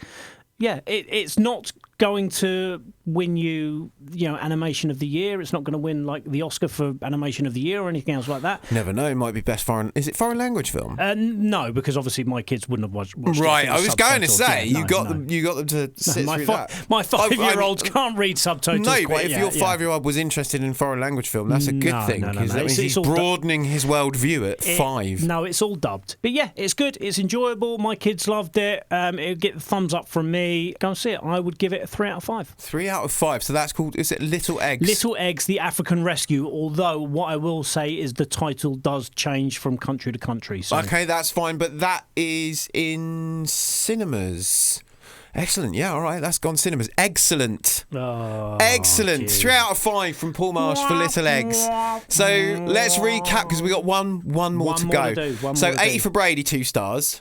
Yes. Riotsville, USA, 2 stars. Yes. In the Middle, 3 stars. Yes. Little Eggs, an African adventure. An African rescue. An African rescue. That's 3 stars. Yes. They're all available now. And we come to the big release. The big one. Release. I don't know why I did that. No, it was weird. Dungeons and Dragons Honor Among Thieves, which is finally out. It is finally out this weekend. Shall I have another go at doing the synopsis like I did the other day? This was a challenge. We were trying to work out which one. We spoke about this. When you're watching the film, it's really easy and simple to follow. However, if you have to actually tell somebody the plot of this, it gets complicated. Right, so have a go at it again. Yeah, go for it. Let's see if I can do it from memory. So, without spoilers, Chris Pine and his good friend, his character's good friend, I need to stop confusing those two. Oh no, he's good friends with Michelle Rodriguez. I think that's a fair statement. Chris Pine's character and Michelle Rodriguez's characters are the best of friends. Some would even say they are akin to brother and sister. And so they must gather a band of merry folk, unlikely merry folk, by the way. They need to gather a group of people with particular sets of skills, and that could be anything from brawn to sorcery to magic, such as the way with the Dungeons and Dragons board game. I say board game, role-playing game. That's better. Role-playing game. They must go on an epic quest to a faraway kingdom to overthrow Hugh Grant's character, who is a con man, essentially.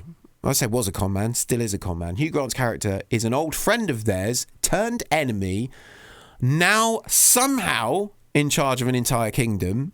They must go on an epic quest to get a magical MacGuffin off of him, which Chris Pine's character needs, which I won't spoil for you, but also to rescue Chris Pine's daughter, who has been swindled by Hugh Grant's character into thinking that Chris Pine is the deadbeat dad and Hugh Grant's character would be a better choice for uncle and custodian.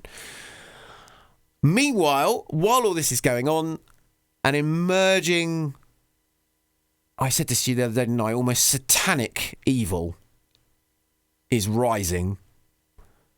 Hugh Grant's character has done a quite literal deal with the devil in helping said presence rise once more to the fore, and so that sets up the parameters for our adventure in Dungeons and Dragons Honor Among Thieves. Classic Saturday afternoon romping adventure. Okay, Simon, how does this work? All right.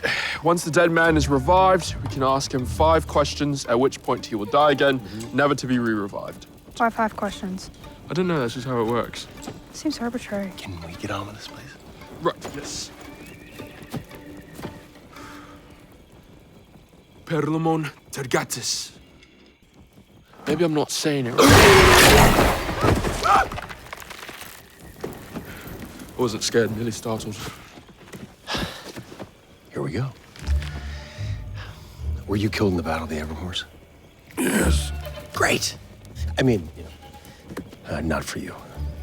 Sorry for your loss. 4 more questions, right? Yes. No, that wasn't for you. Did that count as a question? Yes. Damn it. Only answer when I talk to you, okay? Yes. Why did you say okay at the end of that? I didn't. Fantastic. Where's the shovel? Dungeons and Dragons Honor Among Thieves. I gotta say, it's really fun. It is really fun. And that's the main thing, isn't it? It's a fun movie. It's an enjoyable, put a smile on your face, really fun movie that's really, really well done. Yeah, you've got Justice Smith in there, Sophia Lillis is in there. We talked about Hugh Grant, of course, Chris Pine, Michelle Rodriguez, Rege Jon Page. I'm not going to get that right until we get to the interviews, am I? Everyone's marvellous in this. Really, really strong set of performances from the cast. I really like Hugh Grant in this. I like he Hugh is Grant. full panto villain. Yeah, we meant full panto we said on the villain. radio the other day that he's picking up from Paddington 2. Yeah, very much so. He's got panto villain down in this. They're all very funny actually. Even the more serious characters are still funny in their seriousness, which I loved. I like how much it respects and adores the Dungeons and Dragons lore. We've had previous Dungeons and Dragons films that have been, quite frankly, awful. And therein lies why we must all do our part to spread the positive message as much as possible, because if you're sat now listening to this and you think, oh God, another one, you'd be absolutely right, because the previous efforts, save for the 80s cartoon, of course, the 80s cartoon series was amazing. But I think this is the best on-screen Dungeons and Dragons romp we've had since the 80s cartoon series. This understood the assignment. The directors, the producers, the screenwriters, the cast, even Lorne Balfe, the composer, everyone involved with this understood the assignment, because it's got that magical, mythical fantasy thing down, like it understands the lore of where it came from, but it understands how a good fantasy adventure comedy movie should work. It reminded me a lot of fantasy adventure comedies from the 80s and the 90s. We said when we came out it had a lot in common with even more recent things in the 2000s, like Shrek and A Knight's Tale and those kind of movies, even as recent as Onward. There's a little thing that reminded me a lot of Onward in there, which you'll get if you see it. But I also liken the relationship between Chris Pine and Michelle Rodriguez to Little Big Trouble in Little China. Yeah, there's a lot of that. There's a lot of that in there. I see a few people referencing Big Trouble in Little China when referencing this, and I get it. I mean, it's not as on the nose as you think, but I still understand that two people going on an adventure. Well, it's the two people going on an adventure. One of them is an absolute demon. One of them is an absolute legend, is going to kick everybody's bum to here to Kingdom Come. Yeah. And the other one's just a little bit of an idiot. Yeah, exactly that. And I get Chris Pine I think it was Hugh Grant at the premiere. Didn't he say something along the lines that he thought it was fantastic that our lead is a good looking fellow. Yeah. But essentially, he's an idiot. Yeah. And he's a very funny, very wisecracking, very quick quipping. He's very quick with his gob, and he's a lot of fun as a character. But actually, essentially, for want of a better description, he's a musician. And I think Hugh Grant said, which, he's a bit crap, really, when you think about it. But that he leans into that, it makes it fun. He's a planner. He makes plans. But yeah, the whole thing, the chemistry between the characters works really well. The world building is incredible. But then, of course, they've got decades of lore to build from or build on. All the stuff with the dark, sinister magic is all like 80s PG style. It's very funny. It's very fun.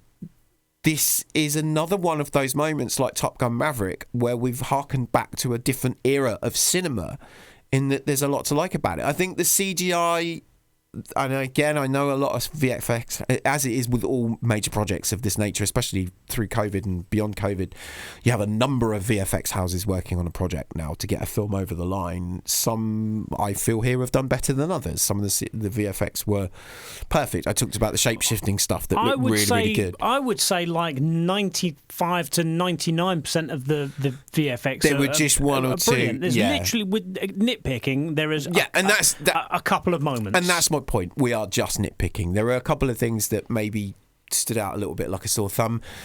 But again, you're going to get that in any kind of movie of this ilk, of this style. That's going to happen decades before now, and it'll happen decades after. Of course, nothing's ever going to be like photoreal perfect when you're dealing with a VFX picture of this size and scale, of which it is of a size and scale, literal scales. So yeah, it's there's a lot here to love, and there's nothing I don't like about it, to be honest. Like I said, apart from a few sketchy bits of CGI, and which, let's be honest, of a movie that is this much fun and this zippy and this cool, you could forgive on the spot. Lorne's music as well. Again, understood the assignment. Lorne, beautiful, beautiful score for this.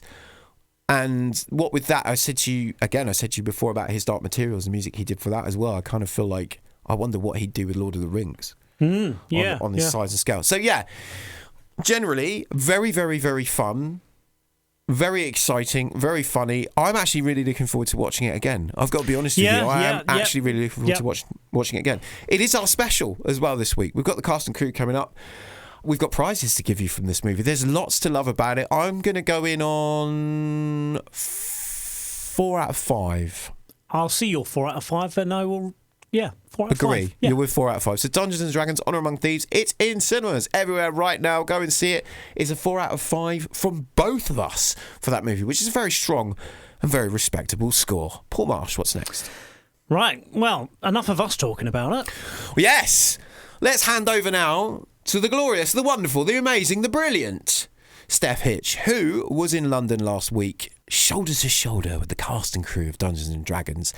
And here we have some interviews with said cast and crew, including the brilliant Michelle Rodriguez. I used to play as a teenager, good 3 years of it when I was a teen in Jersey City.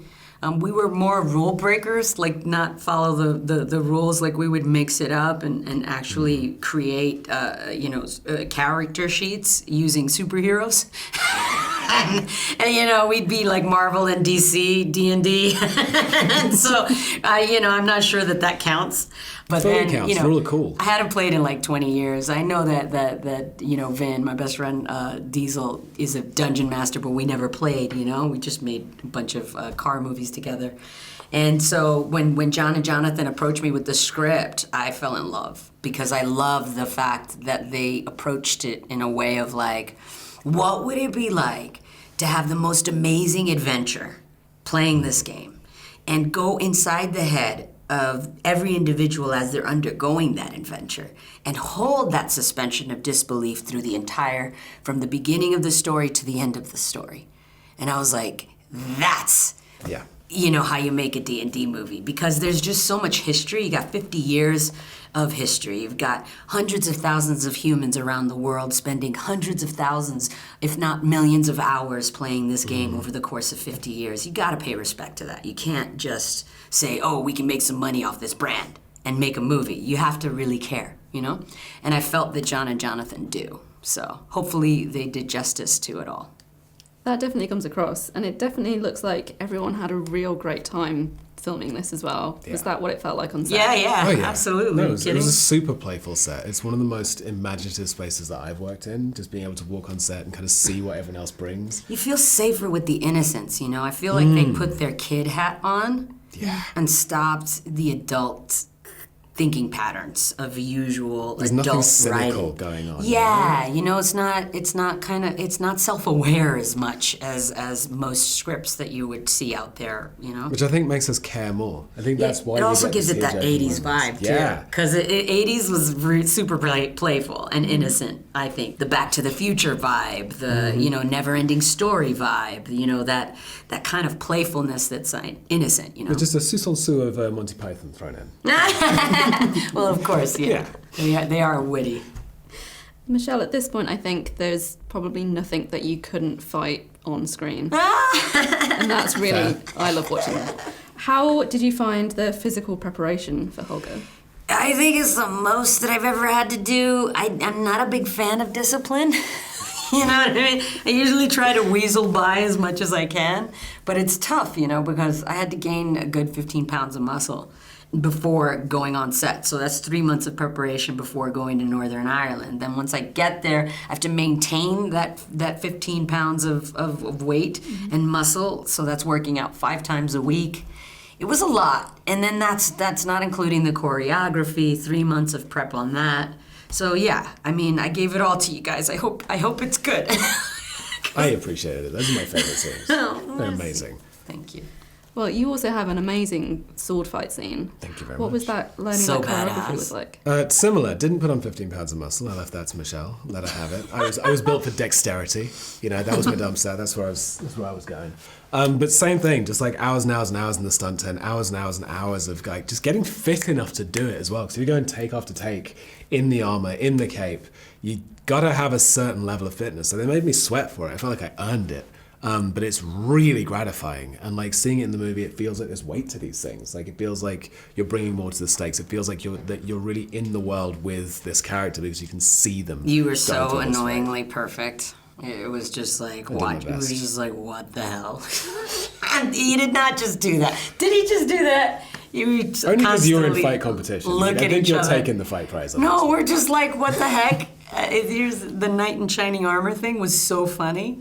You would break character a lot just watching him. I'm a planner. I make plans.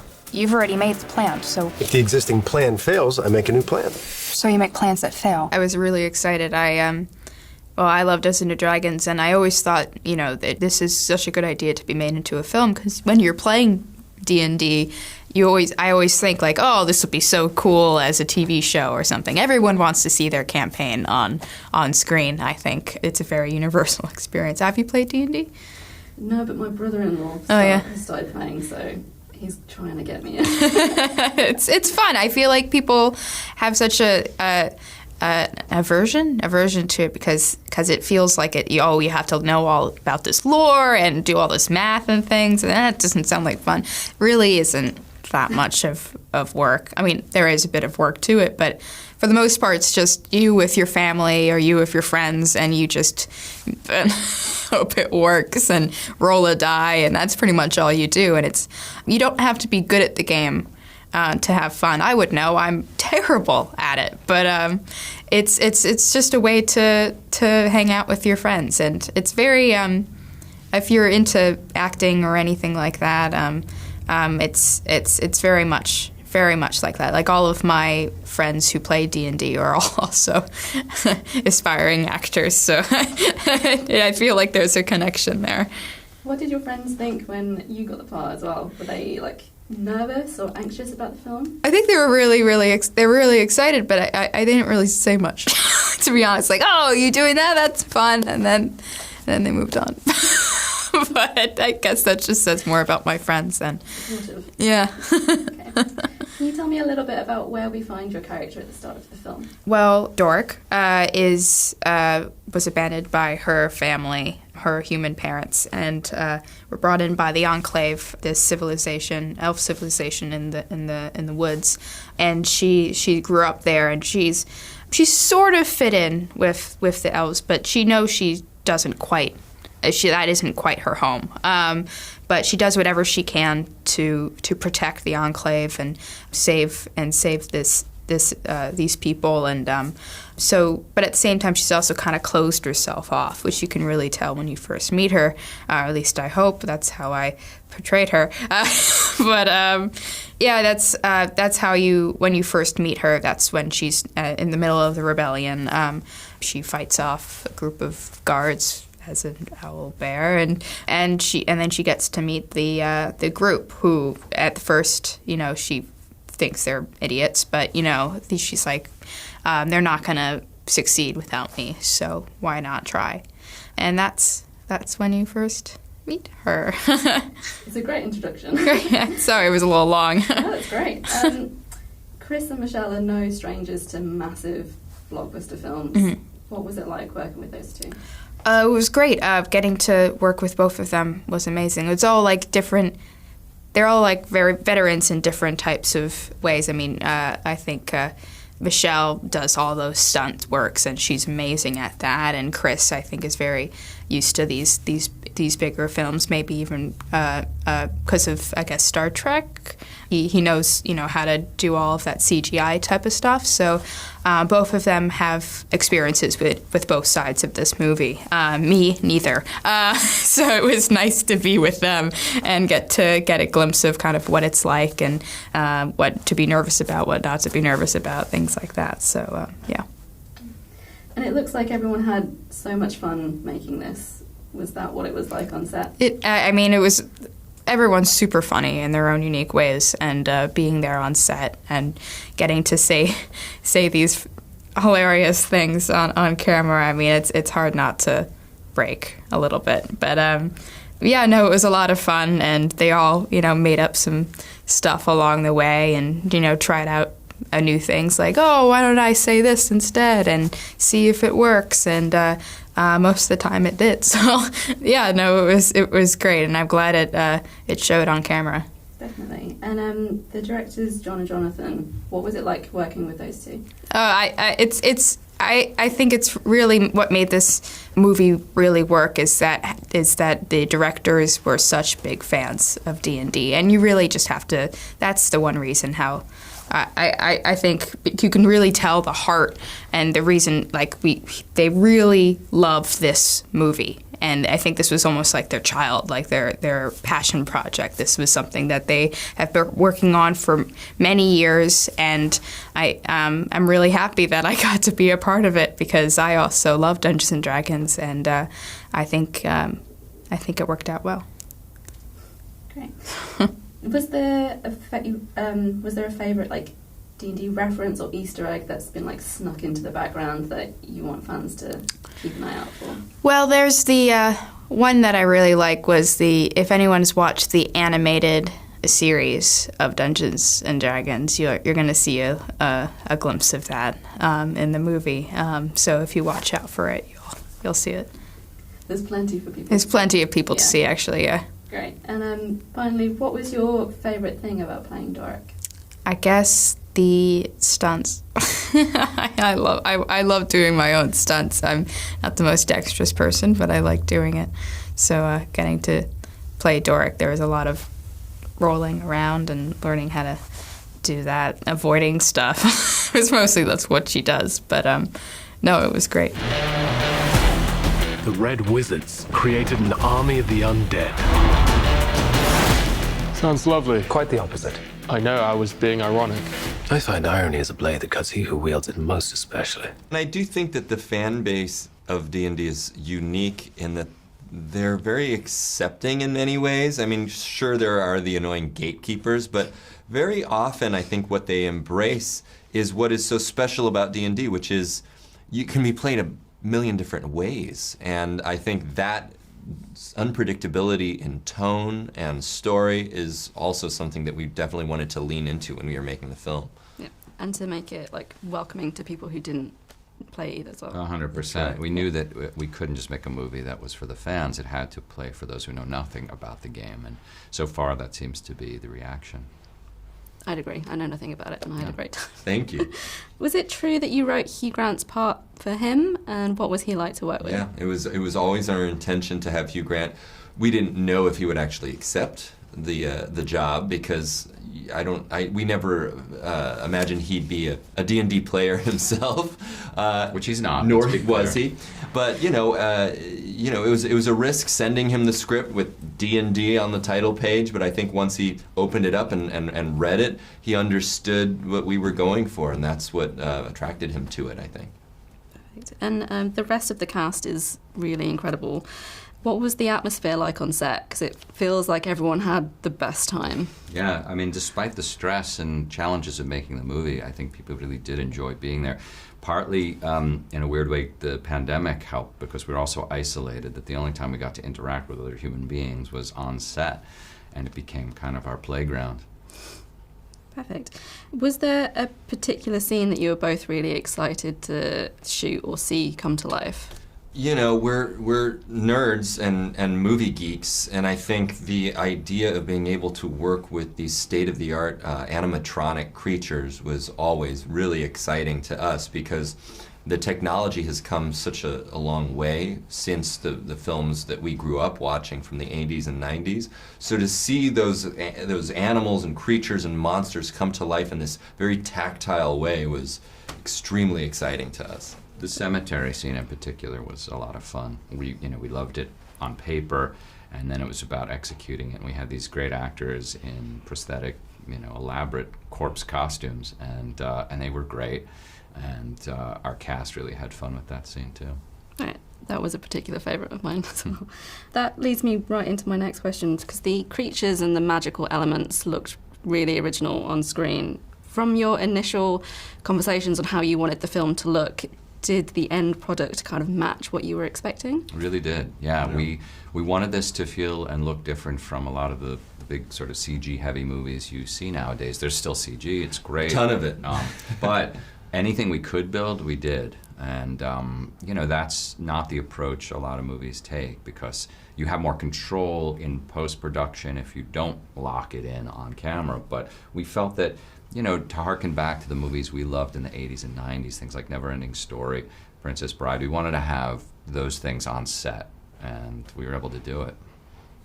I really want to ask about the score, because I really loved it. What was it like working with Lorne Balfe on this? Lorne Balfe was a perfect person for this job, because first of all, he played D&D himself as a kid and had this deep reverence for the material. And what he's also so good at is creating versatility and sound and diversity, where it's not all this kind of orchestral, traditional take on the fantasy space that you hear almost exclusively in other fantasy films and television. He found ways to bridge the gap between the old school and the new school with synth. You know, we wanted to have this John Carpenter-y influence for when we go into the Underdark, and he was so great at being able to emulate that and putting his own voice into it. And he also embraced the themes. We wanted there to be a ton of themes in this film, which weirdly filmmakers resist nowadays, because it can, I guess they think it distracts from what you're seeing, but to us it only enhances the material. And so he's a maestro. He did such an incredible job, and we're so lucky to have had him. And you filmed a lot in Northern Ireland. What was that like? Well, I mean, it's the perfect place to do a medieval set movie, because the landscapes, the natural beauty of the place, the forests and the seasides, I mean, it's not like anywhere else on the planet. And we took full advantage. I mean, we were out there in the landscape as much as we possibly could be. But yeah, I can't think of a better place to do this setting. You must have snuck in a lot of references that maybe the casual viewer won't notice, but what's your favourite that you want fans to look out for? I think the thing that is so fun about this is that if you are a big fan and want to re-watch it, you can learn Thoras, which is the language that is established in Faerun, which is this world. And you can translate every bit of written material on screen, and it'll all be cohesive and make sense. Even Holga's tattoos have meaning for the fans who recognize it. That's insane. That's amazing. What do you hope audiences are going to take away from this film? I think they'll be surprised. I think, you know, you'll go into it with an expectation, even if you're told that it's good and will defy your expectations. There's a lot of tonal gymnastics that we do in the film, where you're laughing one moment and then hopefully crying the next. And that to us was really important, because that's what reminds us of the films that we grew up watching that made us want to become filmmakers. Yeah, I think that hopefully audiences will just lose themselves in this world for 2 hours. And it's a kind of a throwback movie to Indiana Jones and the sort of things that I remember as a kid, just entering a world that felt real and just going on a ride. How are we going to pull this off? We're gonna need a team. You need cool air. Follow me to the orifice. Back to school air. The orifice? I'll go last. Let's go. I don't mind that.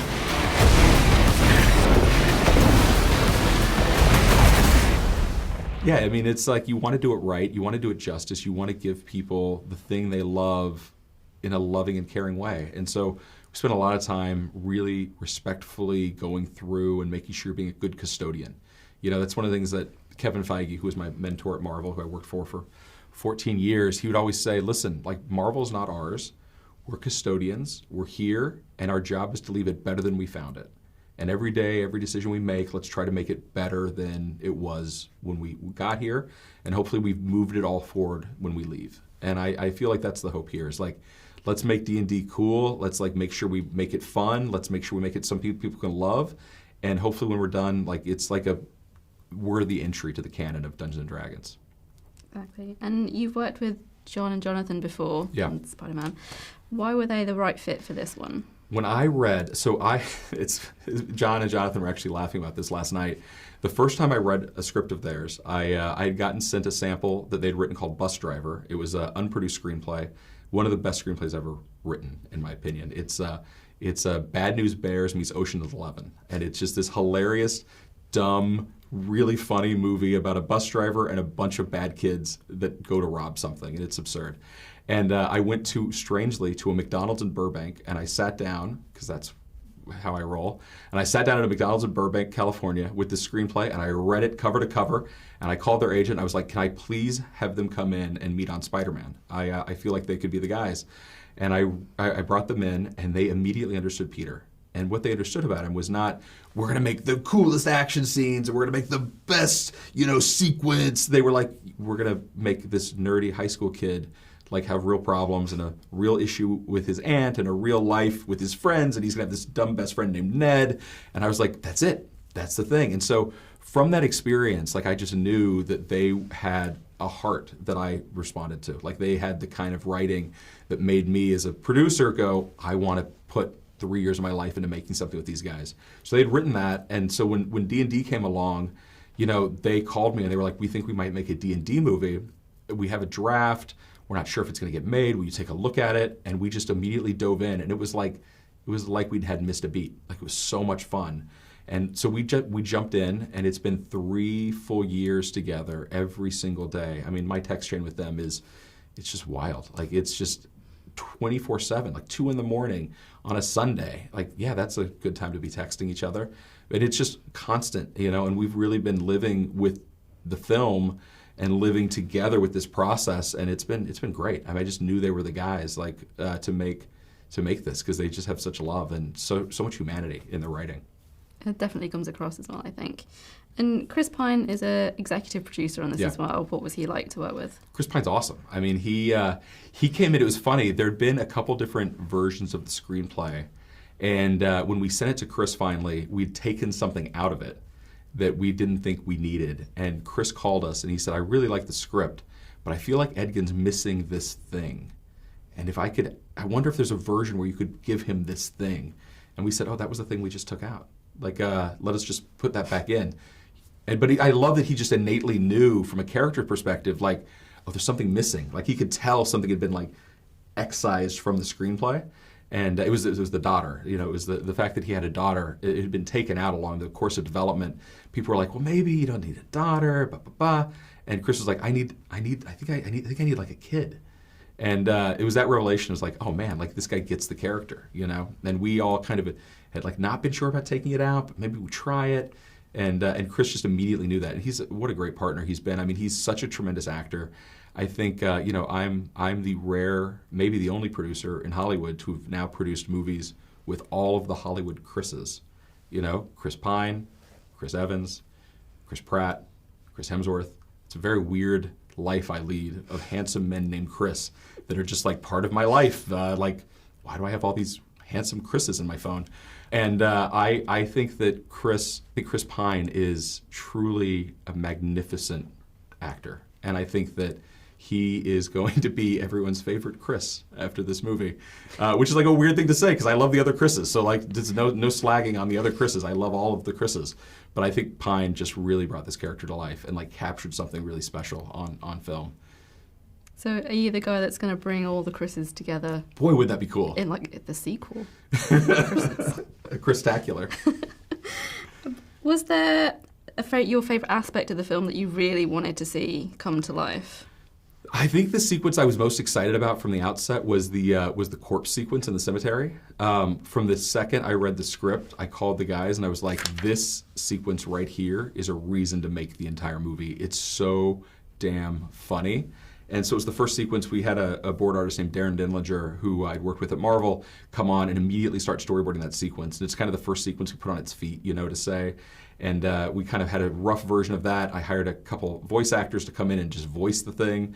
And I remember playing that for the studio and everyone being like, okay, this is the movie we're making? Oh, this movie's going to be great. This is going to be fun. And because it's really good to put something on its feet early and kind of give everyone the confidence that we're taking it seriously. We know what we're doing. It's going to be fun. It's going to have the tone you like.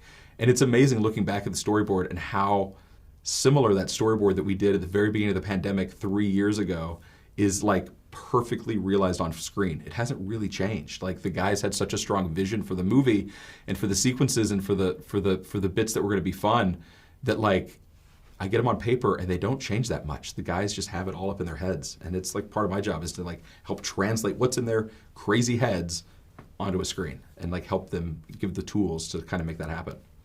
And what was it like filming in Northern Ireland? It was great. I mean, it was 100% the place to make this film. I think it's so beautiful up there, and it has like such this natural, ancient wonder kind of vibe to it, and it just kind of like feels like it's been there, and it feels like it's existed forever. The downside to it is the Game of Thrones shot there, and so we would sometimes get to a location and be like, "This is beautiful." There's a plaque that says Game of Thrones shot here. Okay, let's turn the camera. But luckily, it's such a beautiful place that you turn the camera this direction. That's Game of Thrones. Turn the camera this direction.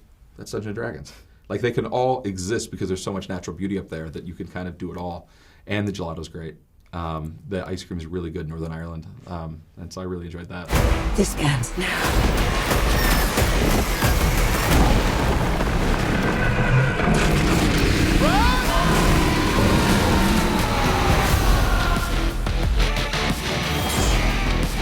The bridge is protected by an ancient trap. We must not trigger the mechanism.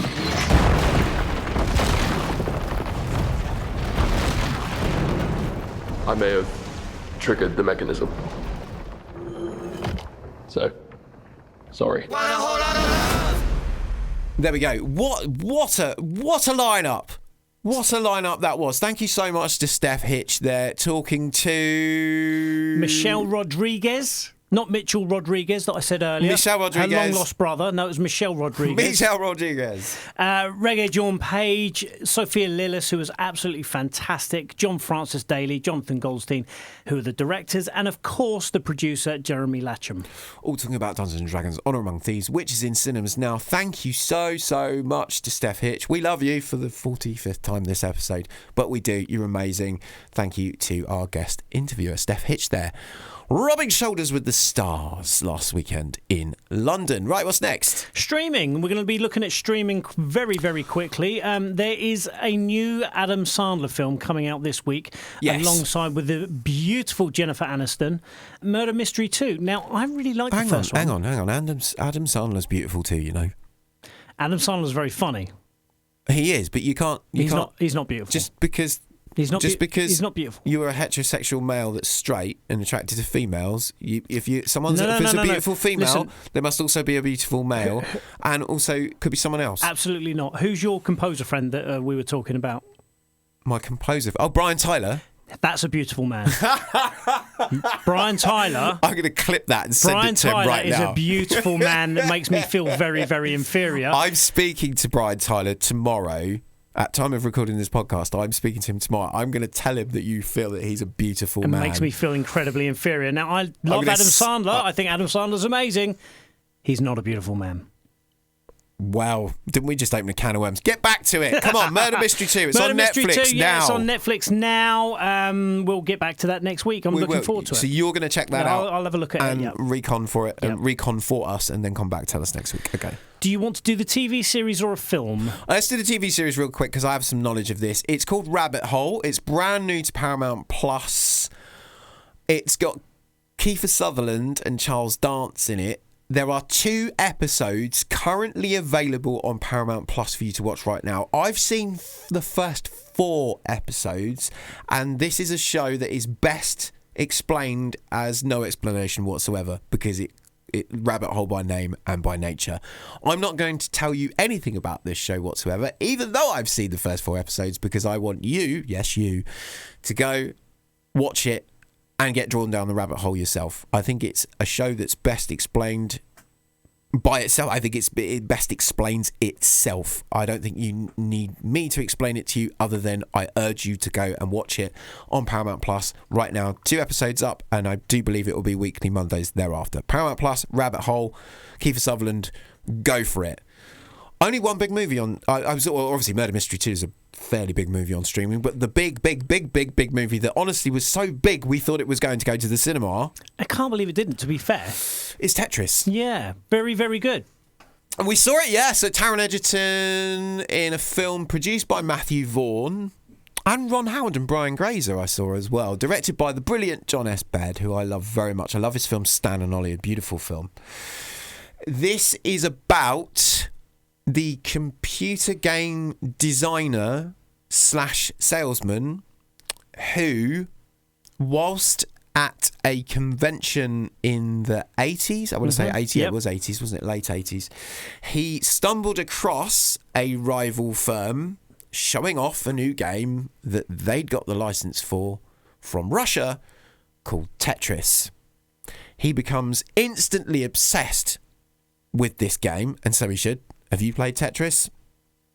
Fair. I got my old Game Boy out the other day after I saw the movie and played Tetris again, and I think I lost 2 hours. So I understand the concept. I actually downloaded it onto my phone. Yeah. So I understand the concept. Do you know, I think it's still, pound for pound, the biggest, most profitable video game ever made. But there you go. But this is that story, essentially. This tells you the beginnings of how Tetris entered the commercial marketplace.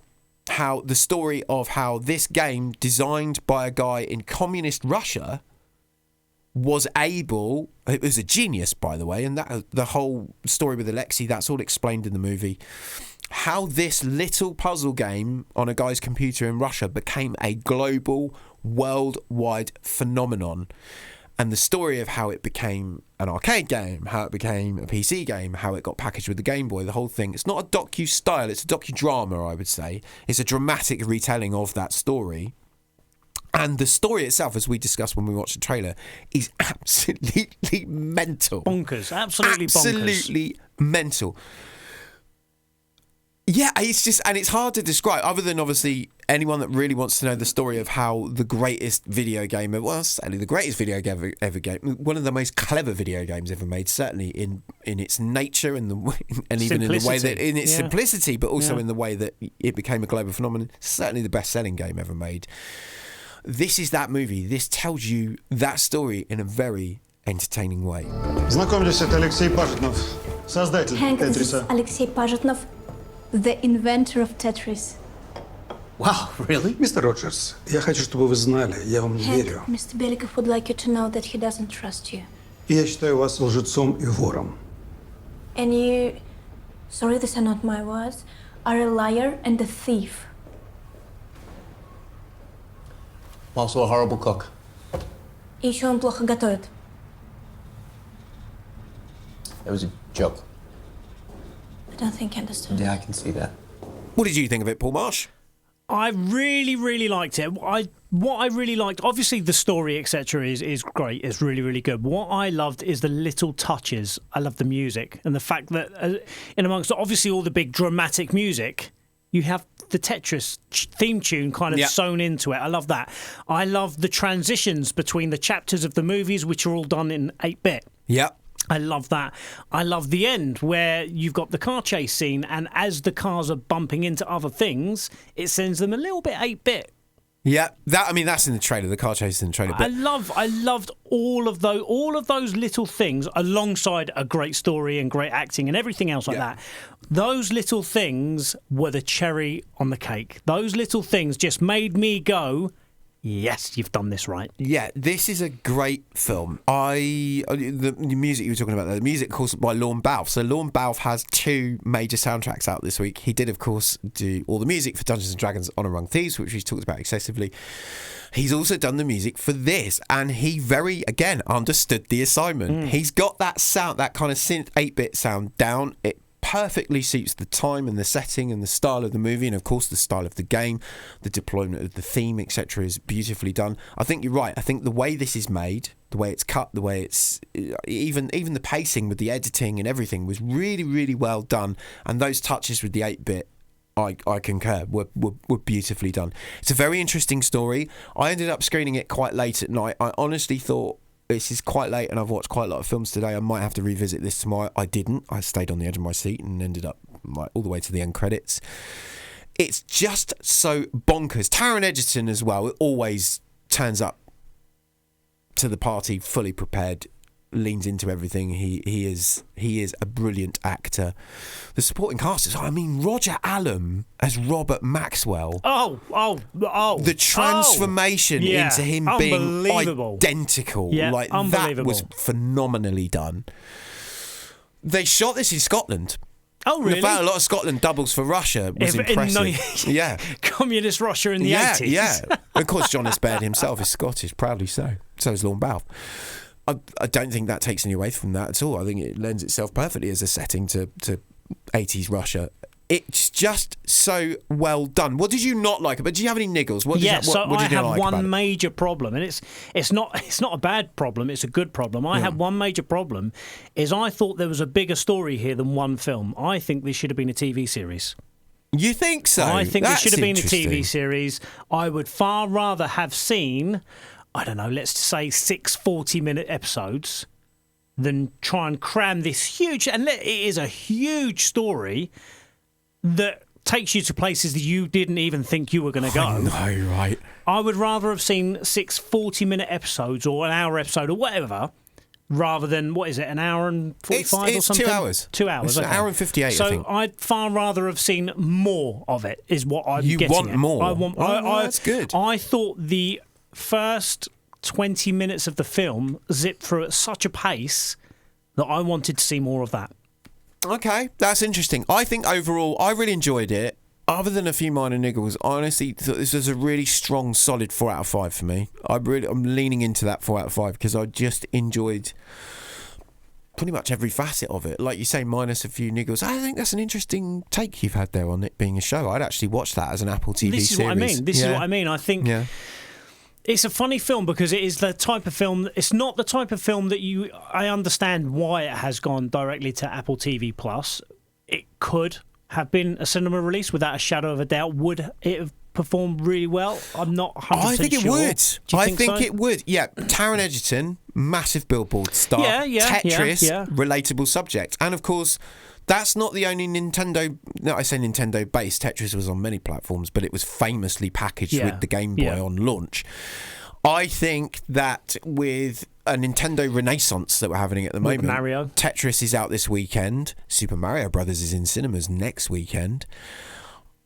I said to you at the time, will this inspire a Game Boy renaissance? Are people going to be running out trying to buy classic Game Boys? I mean, I dug mine out after Tetris and Mario. So yeah, my main problem with the film is that it wasn't a TV series. It wasn't 6 hours long. It's a positive criticism, though. That's what I'm getting at. You wanted more of it. You wanted more of it. Okay, well, Tetris, it's on Apple TV Plus right now, as of this weekend. I'm going with 4 out of 5. Paul Marsh. I concur. 4 out of 5. 4 out of 5. There we go. We're doing very well here. Yeah.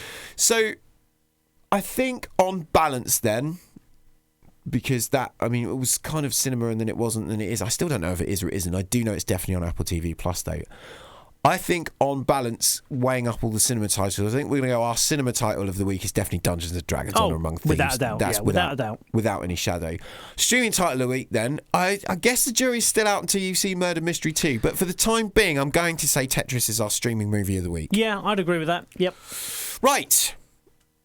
Blu-rays and DVDs? Digital DVD 4K. Blu-ray. Digital downloads, buy and keep, 4K Blu-ray, DVD. Give us the quick list. Right, zipping through these, we've got Alcaraz, we've got Batman, The Doom That Came to Gotham. Oh, that's Warner Brothers animated, adult animation to be clear, and they're always very good. I recommend those. Boyhood, the 4K release. Oh, nice. Release? I said that wrong, didn't I? 4K reissue, or available for the first time in 4K. A lovely box set for Richard Linklater's amazing film with Ethan Hawke. Dance Craze, Getting Away with Murders, plural, Getting Away with Murders, Left Behind, and No Bears. Right, those are on Blu-ray and DVD. Couple we want to highlight that we've seen are... So, first of all, I'm going to talk about Hearst. Yeah, you love this. Which is the film or the documentary, that I alluded to earlier in the show. The football one, yeah. It is a documentary about the legend that is Sir Geoff Hurst. Okay. Now, if you're not, I will explain this, if you're not a football person at all, England won the World Cup in 1966. We beat West Germany 4-2, and Geoff Hurst scored a hat-trick in the final. And not only did he score a hat-trick, he scored the perfect hat-trick, which is a left foot, a right foot, and a header. So that is your perfect hat-trick. And if we look now on Geoff Hurst, he is Sir Geoff Hurst. He is an absolute legend among legends. And he's one of only 3 of the 66 team who's still left alive. But also, obviously, so this documentary focuses on the World Cup. It focuses on the final heavily, of course. But it also focuses on his general football career. But what it more focuses on as the documentary goes on is afterwards. Because football back in the 60s and 70s was not the same as it is now. They weren't earning hundreds of £1,000s, living in mansions, etc. It was just another job. It was literally just another job where they were paid maybe a couple of £100 a week, something like that. And it was a living. They lived as normal people, as you and I do, in normal houses, 2 up, 2 down, and all that kind of stuff. Just completely normal. And then one day, the legend that is Sir Geoff Hurst, his football career came to an end. And he sold insurance for 20 years. Unbelievable. A man who won England the World Cup in 1966, when football was done with him, sold insurance. And he says in the documentary that made him really happy, and he really, really enjoyed it. And he's got some funny stories to tell along the way. It's mathematics, scoring goals. Hurst's too strong, McCullers. It's about gambling on where you think the ball might go. But if you just make your run and attack a space, you will have a really good chance to score. The game don't make professional footballers like Geoff Hurst anymore. But the great thing about this is, obviously, not only do they speak to Geoff throughout the whole documentary, they speak to untold amounts of England legends, Gary Lineker, Alan Shearer, many, many legends. They also speak to a couple of the guys from West Germany about the game, which is really, really nice to see the other side of it. But then, you look at, say, his life afterwards and how, in this day and age, let's face it, if England won the World Cup, the next World Cup that's coming, yes, they would be heroes forever. They would never buy a drink in any bar they ever walked in. They'd never pay for a meal in a restaurant ever again. Yeah. And he said that, he would walk down the street and nobody would bat an eye. And this is a guy who won England the World Cup, and how different things were. They're celebrities now, aren't they? The great thing about this documentary, there's lots of great things about this documentary. As an England fan, a football fan, how this makes you feel. It's just wonderful. It really is wonderful. But what I loved is the footage, because obviously there is colour footage. There was colour footage at the time of the World Cup, but most of what we see is black and white footage. But they have really cleared some of this footage up, and it looks phenomenal. It looks so good. Almost like it was shot today. That's how good it looks. It really just looks amazing. But the stories that he tells, the life that Geoff has led, Geoff talks about what he would like for his funeral. He's not a big man. He's not a showy man. He said, look, I know who I am. I know what I mean to a lot of people. He said, there are only 3 of us alive now, so I know that, there's more time behind me than there is in front of me. So when it comes to my time for a funeral, I don't want anything big. I don't want anything fussy. I want a small little funeral with my family only. And that says a lot about the man. That says a lot about the man. And what I think is great about this documentary is that when, unfortunately, Geoff's time comes, hopefully in many, many years' time yet, but when his time comes, that we'll all be able to look back on this documentary, and believe me when I say we will, and it's a great, great piece of work. A snapshot of who he is. Yeah, it's well done. It's so well done. The interviews with everybody, both old and young and male, female, different positions they've all held in football throughout the years. It's just really, really well done.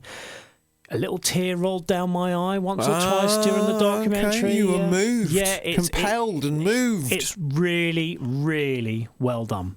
Okay, it's called Hurst, the First and Only. It's on Blu-ray, DVD and digital download right now.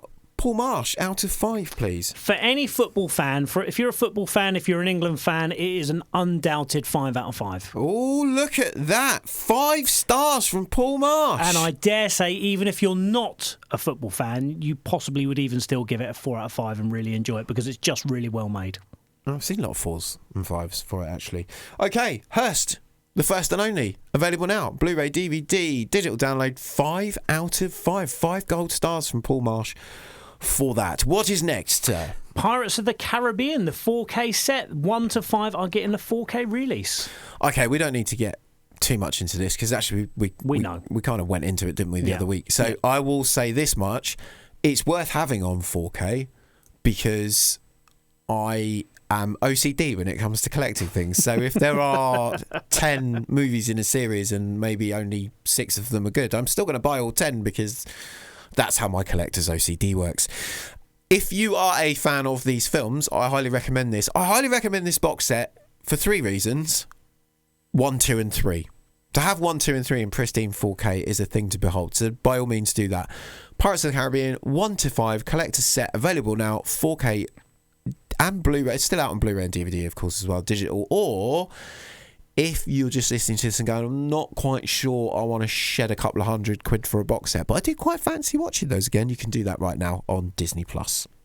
And also coming out on digital 4K, Blu-ray, DVD, all the other bits and pieces. Again, in 4K steelbooks are Rampage and Ready Player One, who I love Ready Player One. Yeah, so these are really nice, by the way. It's a collection from Warner Brothers. These are 4K tin, the tin, you know, like the collector's tin cases they come in, but they have beautiful Japanese artwork.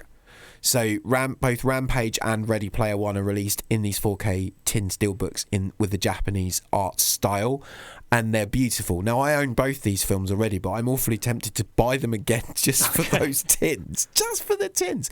But they are in 4K as well, so there you go. They're out now. Rampage, Ready Player One, available now on 4K collector's Japanese artwork steelbook. I said that all in one sentence. Yay! It's now time for the big event. We've had the main event. The celebrities have been and gone. Never mind Mitchell Rodriguez. They've gone. The celebrities have been and gone. The stroke I nearly had over you describing a toddler's film has happened. Surely, Paul, we must have been through all the big events for this week. Have we missed something, sir? Of course, it is time for our Tip Top 5. Boom! And it's your Tip Top 5 this week. I did. I chose fantasy and then realised what a corner I'd painted myself into. You almost said something else then, didn't you? I said a corner. No, a box I'd put myself in. Oh, you were going to say box. But I can get my way out of a box. I can't get my way out of a corner, which is weird. Surely I'm sealed in a box and not. Anyway, move on. Top 5 fantasy films. Right. We'll start with yours. Now, I wouldn't consider myself a huge fantasy guy. So I kind of struggled with this. And but you are the guy that's been the fantasy of many. See what I did there? Yeah, shall I move on? So I think when you're trying to define fantasy, it's open to definition, really, isn't it? So here's my top 5, and I'm not going to do the 5 that didn't make the cut because I'm not that guy. Right, so number 5, Pirates of the Caribbean. Oh, look at that. We just talked about it. The first one. Yeah. Number 4, The Mummy. Very good. Brendan Fraser. Yeah, that works. Number 3, Star Wars, the first Star Wars 4, A New Hope. So the 1970s, say Star Wars 77, basically. You mean Episode 4, A New Hope. Yes. Referred to from this point forward as just Star Wars. Yeah. So number 3 is Star Wars. Number 2 is Big Trouble in Little China. Oh, great choice. And number 1 is Everything, Everywhere, All at Once. That's interesting. For an all-timer list, that's very interesting. I love it. It's literally one of my favourite films of all time. That's very interesting. I like that because you threw a curveball in there. I did not expect something so new to be number 1, but I support it because it is a phenomenal film. Thank you very much, Paul Marsh. Okay, do we have readers Readers? Readers? They're not readers. How many readers Reader's have we got Digest. on this podcast right now? No. Excuse me, Paul Marsh. What I was about to say to you, sir, before you rudely interrupted me was, do you have the Reader's Digest there, sir? I'd quite like to sit and read it while you read out people's top 5 fantasy films that they've sent in. Thank you very much for sending them. They are as follows. I don't have them on me, Paul Marsh. I hope you have. Do them all. Right, Wayne Johnson. Well done, Wayne. Your number 5 was Shrek. 4, Kung Fu Hustle. 3, How to Train Your Dragon 2. 2, The Princess Bride. And number 1, How to Train Your Dragon number 1. Oh, that's an excellent setup. I enjoy all of those films. Yes, Wayne Johnston. Mr. Lewis Fuller, who has cheated a little bit, in no particular order, he says. Wayne Johnson or Wayne Johnston? Mate, I've known you for years and I somehow suddenly have forgotten how to pronounce your surname. Wayne, thank you very much. Yes, so Lewis Fuller, in no particular order, says Labyrinth, Ready Player One, Harry Potter, I assume it's the first one, The Adventures of Baron Munchausen. That film's so bad, it's good. Wizard of Oz is the final choice. What a choice! Number 1, The Wizard of Oz. You can't go wrong with the original OG Wizard of Oz. Simon Bruce says he could add another 10 to this list. Hang on a second. He could do what now? After he sent an email in complaining about how many I could... But he hasn't done it. Oh, good. But good. he hasn't done it. He's a man living by his own examples. Done it. Hello, mate. How are you? Let's hear his top 5. Right, number 5 is Time Bandits. Number 4 is Highlander. Number 3, The Seventh Voyage of Sinbad. Number 2, A Quiet Place, which is a fantastic choice. And number 1 is Blade Runner. Excellent choice, Blade Runner. Fantastic. Ms. Lily Rose Park has said she's gone for, again, she's gone a 3-way tie at number 5, so I'm not having that. Right, just to be clear, I did run up and down the house yesterday going, cheater! Yeah. Cheater! So, yeah, she's aware. So it's literally the first film that she has put as number 5 is getting the number 5.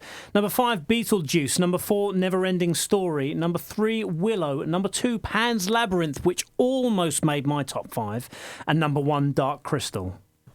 Very good choices. Dark Crystal's a great shout. And then finally, Daniel Cook, who has gone with number 5. Number 5? Well, there's a reason why I said that. It's because it's The Flight of the Dragons. There we go. Number 2. I can't talk. Let's get this over and done with. Number 4. And the top 5. Yeah, the top 5. Number 4, The Empire Strikes Back. Number 3, Legend. Number 2, Never-Ending Story. And number 1, Labyrinth. I do have some more. So Okay. I've just found some more. Excuse the sound of my phone opening. I have found some more. I wanted to say hello to... Oh, I'm playing for time now while it loads. There we go. John Hammond. John Hammond sent us one as well. He sent us the top 5. Number 5, Highlander. Number 4, The Time Machine. Number 3, The Black Cauldron. Number 2, Conan the Barbarian. Excellent choice. And number 1, Fire and Ice. That was a Ralph Bakshi animation, as I recall. And so... on to mine. Are you ready? Well, the pressure's on now because, like I say, it was your choice to do fantasy. So we've done this again. So this is, I've taken what I feel I took the 10 that I felt were the best 10 fantasy films ever made, got that down to 5, and then I moved them around a little bit based on preference. So Okay. this is a mixture of the best fantasy films ever made mixed with my choice of the best 5 favourites. Are you ready?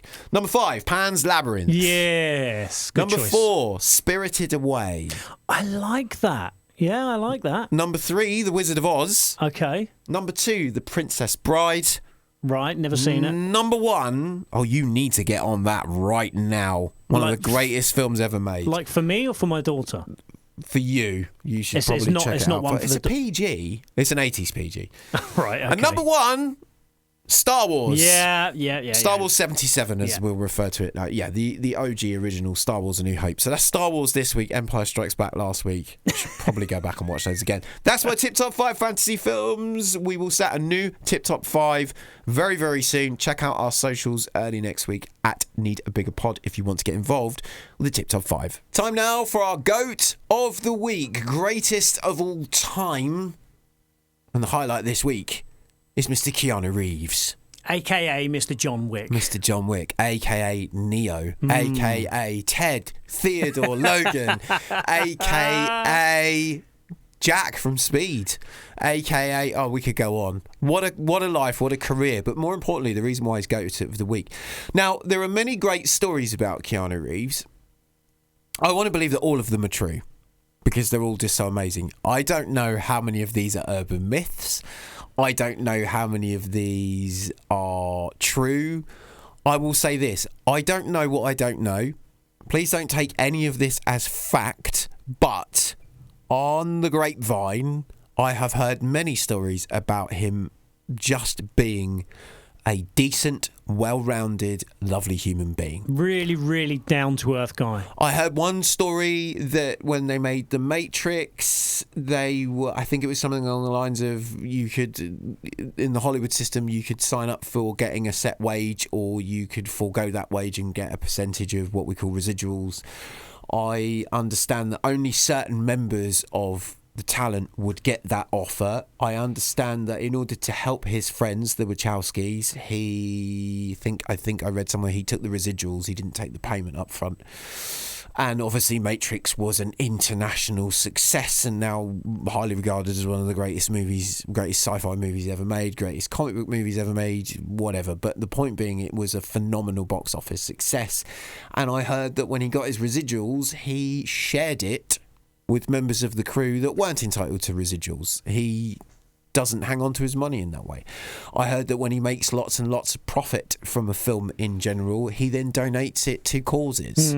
Yeah. He doesn't live a celebrity. I mean, he lives very well, but he lives very normally. Well, he's a bit of a nomad. I was about to see that. He's quite often seen riding the subway. Yeah. He's quite often seen just what we would consider to be doing normal things, going to get some milk and skateboarding down the road and all these other bits and pieces. Actually, Josh Knight, who listens to us on Express and also listens to the pod, he said he saw him at Goodwood. Yes, and he was very lovely. He's a petrol head. He's into his motorcycles, which is fantastic. There are so many great stories about his acts of kindness. And given the personal tragedy that the man has experienced in his life as well, and yet his positive, giving, caring, nurturing attitude towards his fellow human being is something. And you see this all the time. You see, can we please place a protective bubble around Keanu Reeves, etc. Another example, when they were launching it, might have been the Cyberpunk video game, and they were launching that, and what was the line? Someone shouted at him, "You're incredible," and he sort of bowed down and went, "No, you're incredible." That's who he is. That's not an act. Yeah. That's who the man is. So beyond the fact that he's iconic, especially for people of our age, 80s star.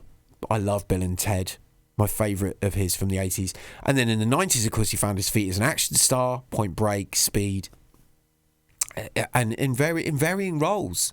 Both serious, action, comedy, whatever. You know, he's great in Parenthood, for example. There's so many great examples of. And again, we say this about other actors. Even in bad films, he's the best thing about it, right? Oh yeah.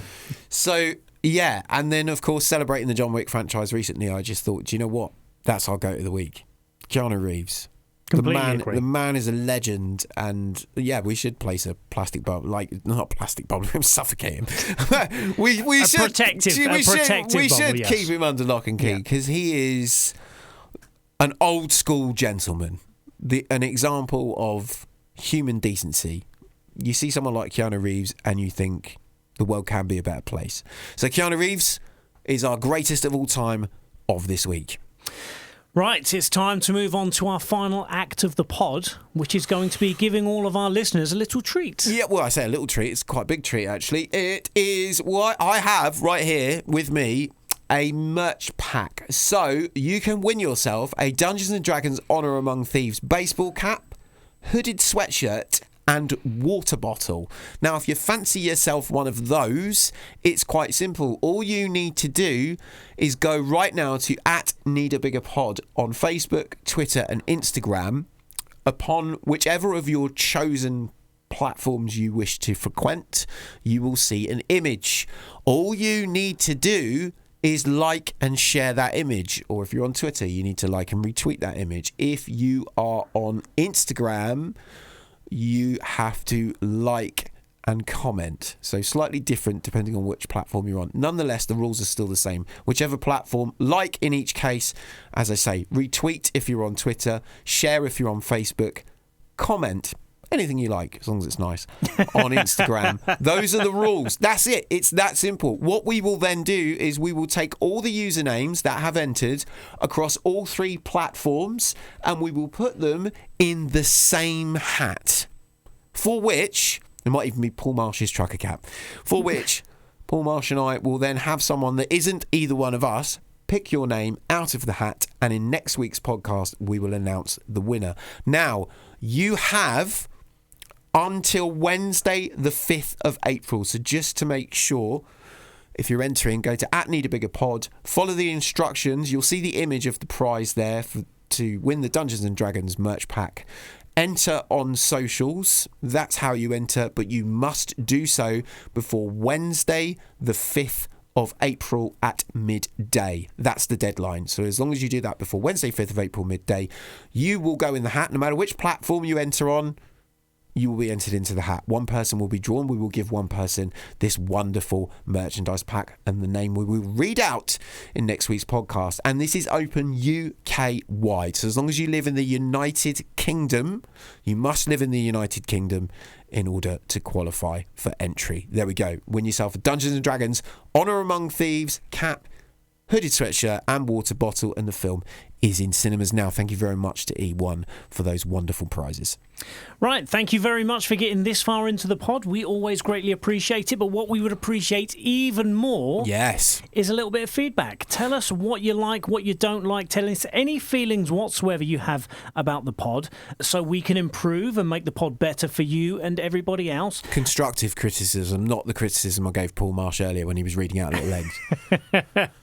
And also, why not go and rate us and do a comment wherever you listen, whether it's, generic, I was going to say a generic podcast listening place.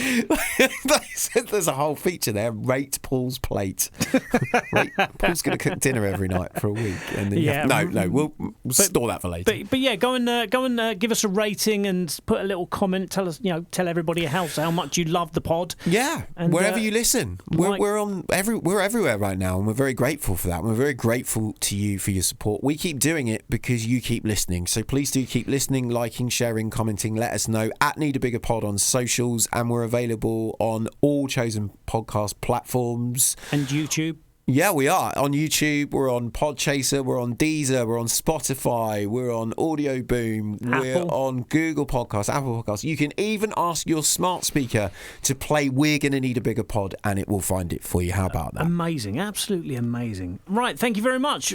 Would you like to do some thank yous? I have a massively. If you would like to know absolutely everyone, be they a person or organisation, that has helped us with this week's pod, and that list is long and distinguished, on audioboom.com. Check out the page for this episode 7. Not only will you find in great detail all the wonderful people that helped make this episode possible, you'll also usually find something quite amusing that I've written out of boredom on there too. Yeah, so check the stories out on each episode. They're on each page on audioboom.com. Do go and have a giggle. I had a giggle writing them. Thank you very much to Steph Hitch, our guest reviewer this week. Thank you to you, Paul. Thank you to everyone at home listening right now. And of course, a big thanks to our friends at Express FM Studios for letting us record here. It's always a great pleasure. We've got no one tapping the windows asking us to leave yet, and haven't done it in 7 episodes, so we're very grateful to you. Thank you to Miles, Mason, Darren, Ian and all the team down there. Do check them out, expressfm.com, if you live outside the PO postcode area here in the UK.